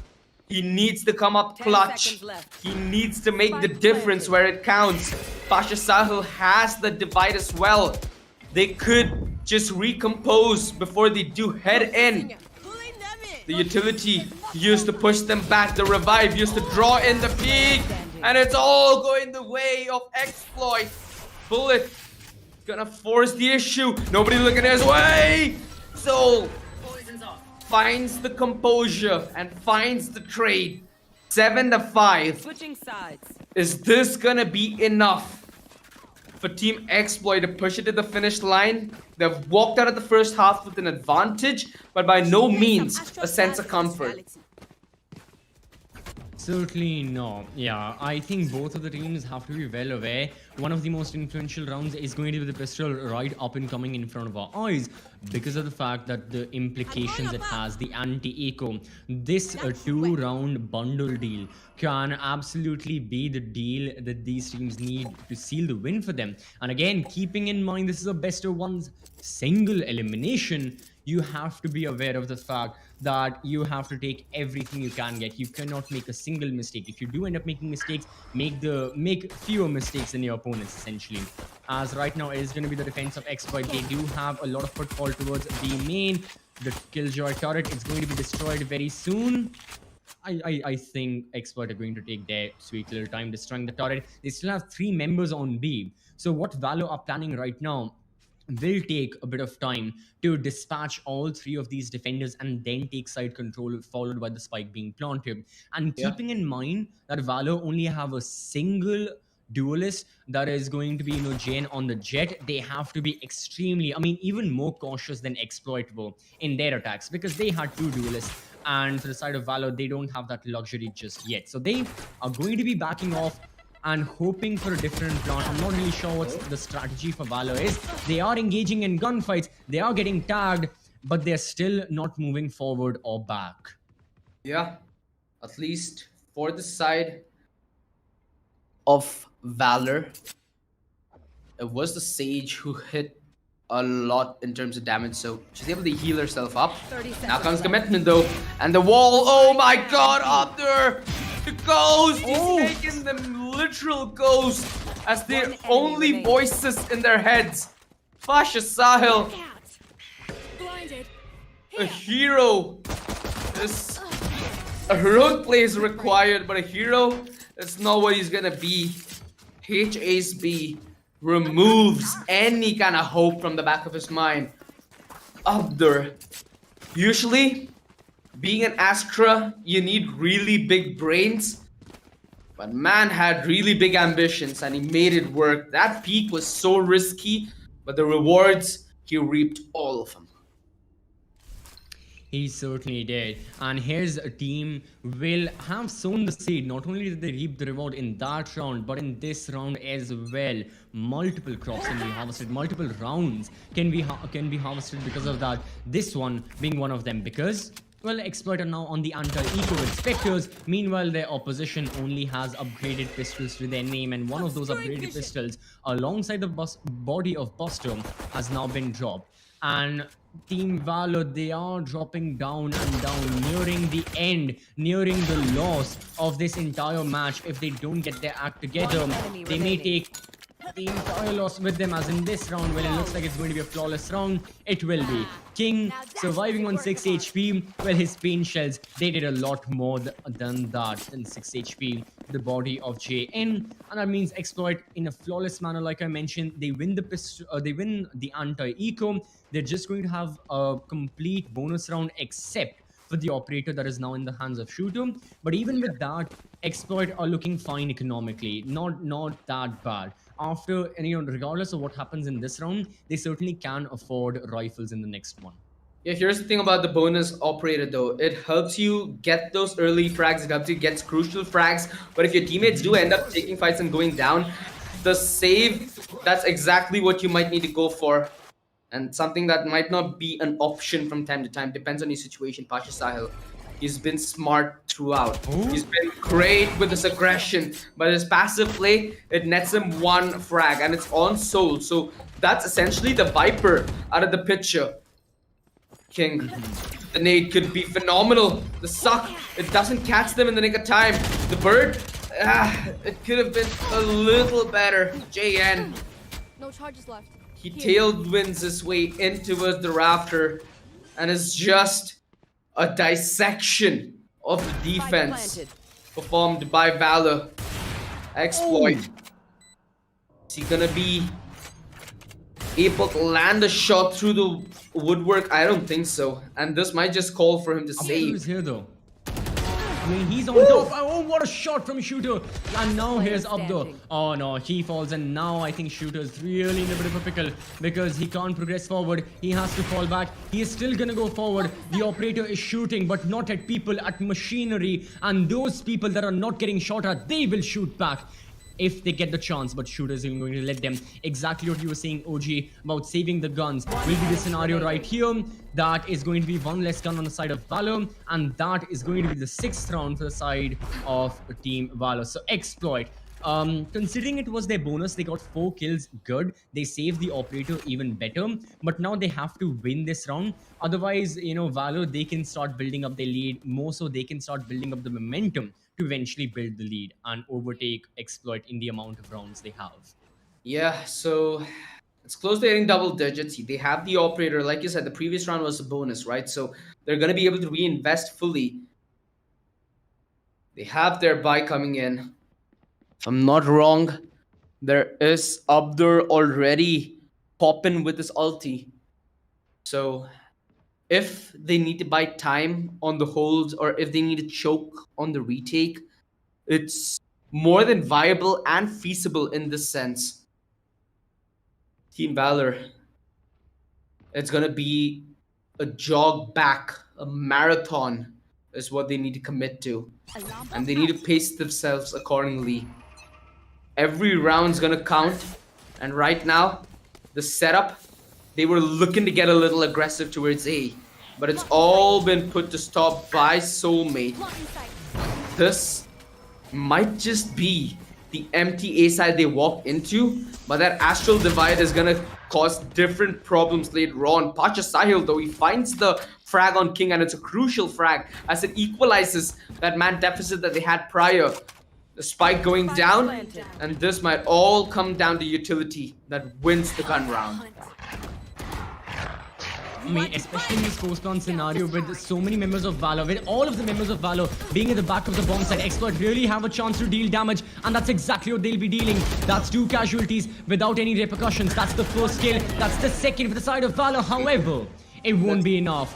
They killed 2. There were 2 more to deal with. An exploit shot down this post-gun scenario from the side of Team Valor, and they reach double digits before the opposition can. Spartans, they say that operator as well, so nothing Oh, yes. lost, everything gained. Beautiful job by Abdur to use that divide in a way that completely chokes Valor. They had nowhere to tread in that post plan. Once you're stuck in the site, especially in a map like Split, if there's utility up, you're going to be in for a world of pain. And a team like Exploit, they're going to exploit the living hell out of you. They're going to live up to their name, make sure that the utility goes hand in hand with their gunplay. Abdur is going to be investing into a Spectre. A nice choice considering that he gets to farm up some easy kills. It's going to be half armor investment from the other side, and Shooter, phenomenal first peek. Gets that shot, gets back. HSB in close proximity to provide cover. That tailwind's going to be denied, and this aggressive stance. Oh, the C. That could have been down to who sees whom first, right? The frenzy is very potent in that range. Right. And it kind of headed in towards a frenzy there. Not gonna lie. HSB, he's gonna be clearing mid on the back of that tailwind, but that's gonna be false information. As he goes for the peak, there's gonna be 2 members that lie in wait. Buster, he grabs himself a Phantom. 2 members from the side of Exploit are taken out already. If only he can do more damage, that's all he's gonna be looking out for. Nothing more, nothing less.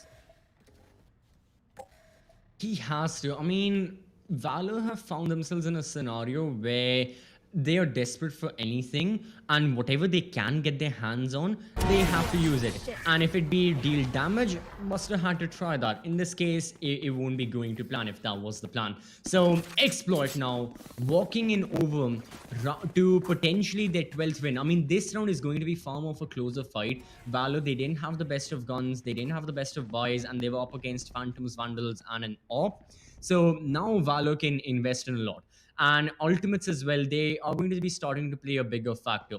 For the side of Exploit, they already have 3 ultimates. And Soulmate King, they're just on the brink of unlocking those. As for Valor, they have 3 ready as well. But JN and Pasha Sahil, there's a bit of time before those lads can unlock their ults. And with JN playing like this, well, he's got to be a bit more careful how he gains those ultimate points. Because he surely wouldn't like to gain them by dying, much rather by getting those kills. So Valor, quite aggressive early on, forces back the members of Exploit, forces the Seekers from the side of Exploit as well in order to get more information.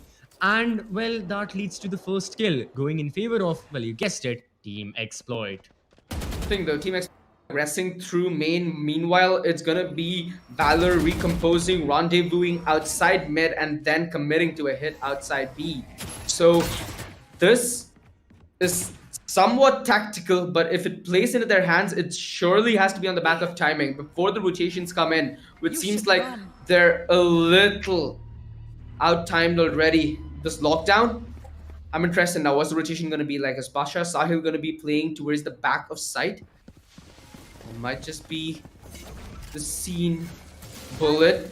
He's going to be able to wall HSB out, and the close pop flash. Oh My 30 God. seconds left. 1 minute Last thing player standing. allows this to be so much more easier as King. What? He picks them up like fallen leaves on the crown. 12-6. Match point. As there is just no more ground. Team Valor have everything to lose. Yeah, King, I'm not really sure. No one checked that angle, and I get there was time pressure. I get you were being bombarded from multiple angles. You weren't really sure where Exploit members were, but 3 kills. I get the double, but then he flicked back and landed the quad as well. I mean, in total, just excellent stuff. And gunfights.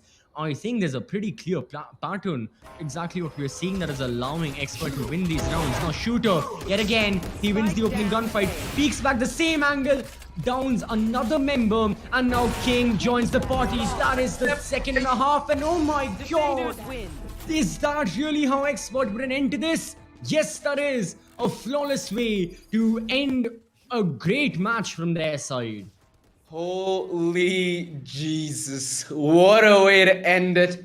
I think I might just find a new way to cap that. This could be like a Zomato peak, man, because he just parcel them and send them home. Like, oh goodness Christ, that hurt. Because Valor, at least in the first half, it looked like they had stuff figured out, right? It looks Right. like they knew what they're doing. Sure, a couple of rounds went the wayside, but that's expected, dude. It's a game of Valorant, it's a lot like life. Things happen. But in the second half, they looked like a complete shell of themselves. They didn't really post any results, and boy, did they get exploited and a half. Whew. I think, look, the most rational argument I can give has to be because of the composition that Valor were running. What did I say about their comp? They had 2 Sentinels and only a single initiator, single duelist, single controller. That is an extremely defensive comp. I'm not saying it's uncommon. We do see that comp from time to time, even on other maps such as Bind, Icebox. We do see these kinds of comps. However, the thing was, the problem lied when they started to attack and when they had to attack because, well, they couldn't change their comp midway. So they had to stick through with these 2 Sentinels. And okay, 2 Sentinels can be potent enough on attack. They can be deadly, but in order for them to reach their potential, in order for them to facilitate all those plays, the best way for a Sentinel to act on attack is in a post-plant scenario. And I'm going to be honest, OG, we didn't really see a lot of them. There were a couple here and there sprinkled, but other than that, the thing was Exploit was shutting down the execution time after time after time. We saw the quad kill from King. What happened? He shut down the execution. There was no one to plant the spike. This final round, what happened? The execute was shut down even before the attackers could enter into the bomb site, let alone plant the spike. They couldn't even enter into the bomb site. So Exploit, like you mentioned, they just exploited their opponent's comp and they just absolutely played on the basis of that. Plain and simple, I think this was a major strategic difference. And Exploit, I wouldn't say outsmarted their opponents, but they played the better Valorant strategically. So good on them. Yeah, just one thing that I do want to bring to notice to everybody watching the stream right now. A player like Abdur, sure, he has 11 frags, he's in the bottom of the scoreboard, but the influence that Abdur has had throughout this game was it's not even like explicable by words. True. Let's quickly head to the highlights so that we can relive not only the impact that Abdur had in the game, but also the rest of the game, right? Because sure, it might have ended at 13-6, but it was sweatier than the previous games we had, and it felt like the other side always had that chance. So by no means was it comfortable for this side of Exploit. They made it look as such. They found comfort in chaos, which is something that's kind of hard to do against a team like Valor. Absolutely. Yeah, I mean, Valor, they had everything, but I have to agree with you. Finding these skills, it can be difficult, but those influential frags certainly can make or break your day. And in that case, in those specific rounds, not only did it make the day of Abdur individually, but of Exploit in general as a roster. And I have to say, it was a great performance. Yeah, even all those kills that he got in those very specific select rounds certainly helped his squad as well. But Yeah. other than that, the squad as a unit of 5 members just perform excellently. The first half, yeah, they had to ride against the wave. They were crashing, they were thrashing, and they faced a lot of obstacles. They were near drowning as well. But come the second half, and Exploit was just in a never seen before state, and Valor had no reply whatsoever to this squad. But the first half was looking quite well for the side of Valor as well. I mean, they had a chance to go for the 6-6. I mean, it ended up as a 7-5, still not all too bad. But the only problem in my eyes was the composition and how they just couldn't play with it. Exactly, dude. It felt like, at least in terms of the duelists, Shooter was having so much better of a time after he robbed JN of his operator, right? And that was all the way from back in the first half.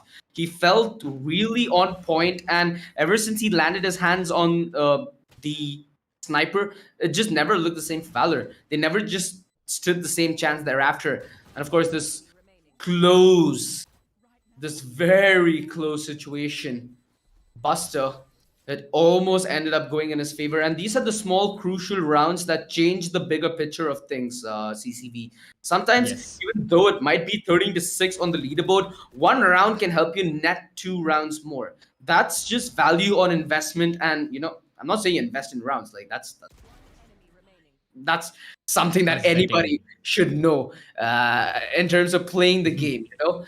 But Uh-huh. what's crucial is when you win these small rounds, which then give you that momentum boost, get you that much closer to your ult, and more importantly, keeps the economy in a way where, let's say you have that shooter on your team, you give him that operator, you just let him deal with the chaos thereafter. There's the small pieces that you need to lift to make sure that the journey becomes all that more comfortable. And yeah, I think a couple of these moments are exacerbated in towards the end with how this finish was for justifiable reasons as well. Now moving on forward for the side of Team Valor, again, this was a defeat. Not going to lie, yeah, Valor knew what they were up against to an extent. Even Exploit was sure they knew what they were up against. But with this being said and done, I think Valor overall, I'd have to say that don't put your head down. Keep them up. They have faced a lot of defeat previously as well. We've seen them participating in multiple other tournaments hosted by the Esports Club. They have won, they've lost. So they're no strangers to this feeling. But I think the only problem they would be facing is, yeah, it was single elimination. But hey, that's single elimination in general. If you're giving chance for hundreds and hundreds of teams from multiple regions to participate, at the same time, those teams, they realize what they are getting in. They realize there is no safety net. You have to keep on winning. And for Exploit, and for all of their fans watching as well, supporting them, let's hope that Exploit keep on winning and they take a chunk out of the prize pool, because for now, I have to say this was a great showing. If this is how they play on split, especially on defense and to an extent on attack as well, I am just waiting to see more of them, as if we haven't already had enough of Team Exploit in so many tournaments. But enough is never enough. I think today was also a huge confidence boost for both Shooter and King. Not only did they close out rounds all by themselves, but also proved very influential in the overall scheme of things, right? They were the ones who Right. kind of pulled Exploit when things were looking a little dark and grim. So for them, sure, it's a confidence booster. And like you said, it's a single elimination best of one up until a certain point. So till then, they need to make sure that they have their momentum, they have the same amount of confidence. Because today, if they didn't have that same confidence, it would have been a completely different picture. They stood stern, Yes. they stood strong, and they stood like an impenetrable wall. So as long as that's going their way, it doesn't seem like there's anything that's gonna throw them in a curveball. Absolutely nothing is going to throw them off as well, and hopefully nothing threw you off today from watching these matches, because they were an entertaining lot. And the thing is, the best part about the Zotac Cup is, OG, that we are going to keep on giving more and more better and better teams. South Asia, Southeast Asia will be seen very quickly as well. We have matches lined up day after day after day for the entirety of January, just like all our sponsors have their products in all ranges, in all varieties for computer peripherals lined up. You have Zotac with all of their PCs, with all of their desktop computers, providing you with excellent hardware for gaming and for work. Speaking of hardware, NVIDIA, one of the biggest names, one of the biggest brands in the entire market. Recently, they've been announcing new stuff. The 3050 graphics card has been announced as well. Again, an excellent budget option. And I know everyone here is looking for a good mid-tier GPU in these times. And if you're looking for amazing value for your money monitors, LG Ultragear has you sorted. You have all sorts of RAM and you have SSDs from Crucial to make sure everything is at the lightning fastest speed. And to make everything look better, you have the stuff from Corsair. And to make you feel better, to make you enjoy, to make you entertain, you have all the stuff from here at the Esports Club as well. So make sure you keep on watching tomorrow's matches. Make sure you go on over the stream of the Gauntlet right now, and make sure you're subscribed to the channel so you don't miss any more future content. For now, I'm CCV, joined alongside OG. We'll be joining you tomorrow at roughly the same time with more matches of the Zotac Cup. Till then, take care, peace, and bye-bye.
said could make you change your mind. Though it doesn't really matter when my hands are tied. I'm trying to walk across the bridges that I've burned. My only way to you is gone, the tide has turned. So give me a light, show me what I need. I know I'm blind, but I hear symphonies of your heartbeat.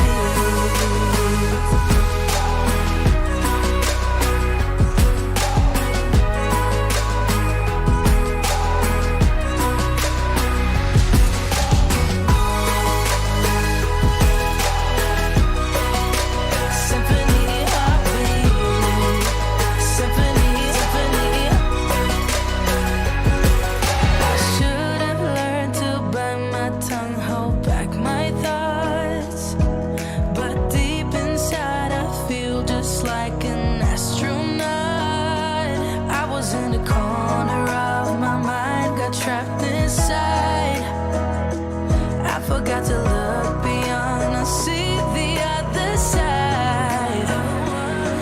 So give me a light, show me what I need.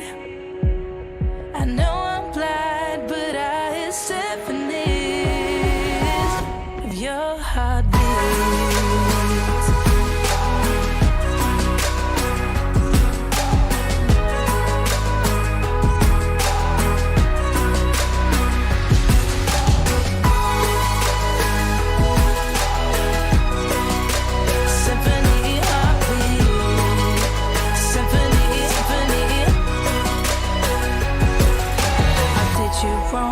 Now that's an understatement. To walk alone, I guess it's my repayment. Please give me a light, show me what I need. I know I'm blind, but I hear symphonies of your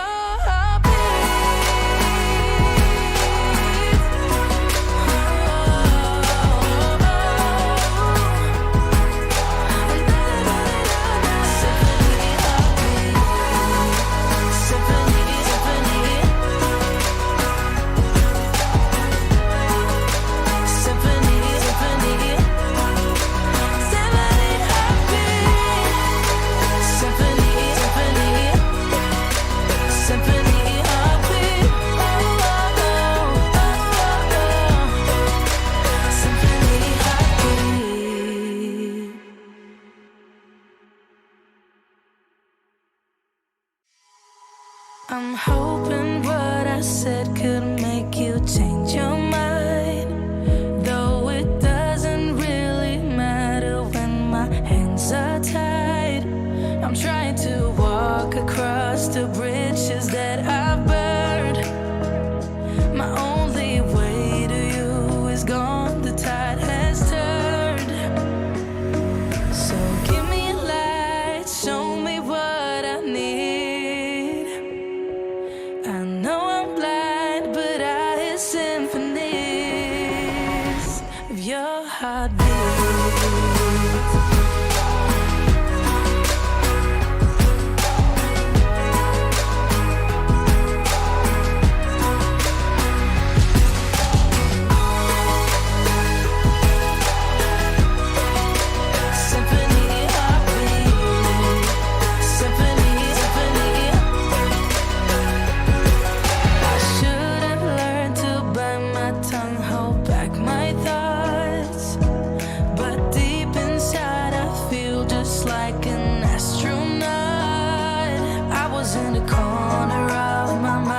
Trapped inside, I forgot to look beyond. I see the other side. So give me a light, show me what I need. I know I'm blind, but I hear symphonies of your heartbeat.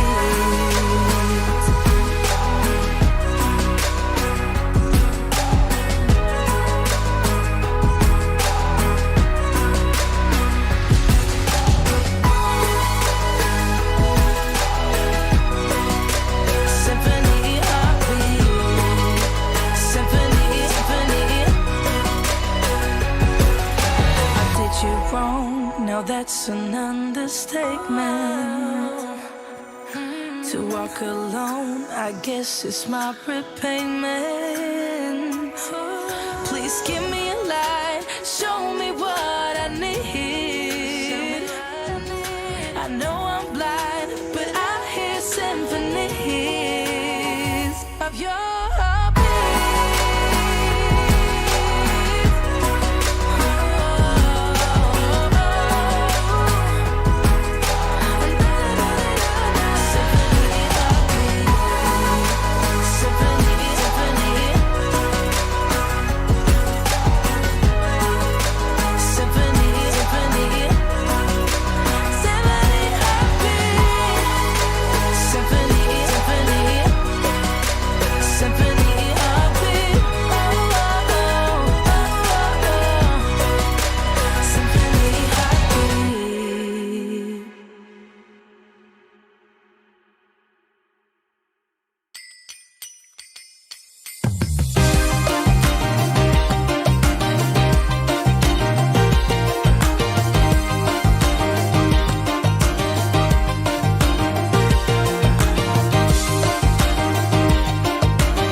Bye.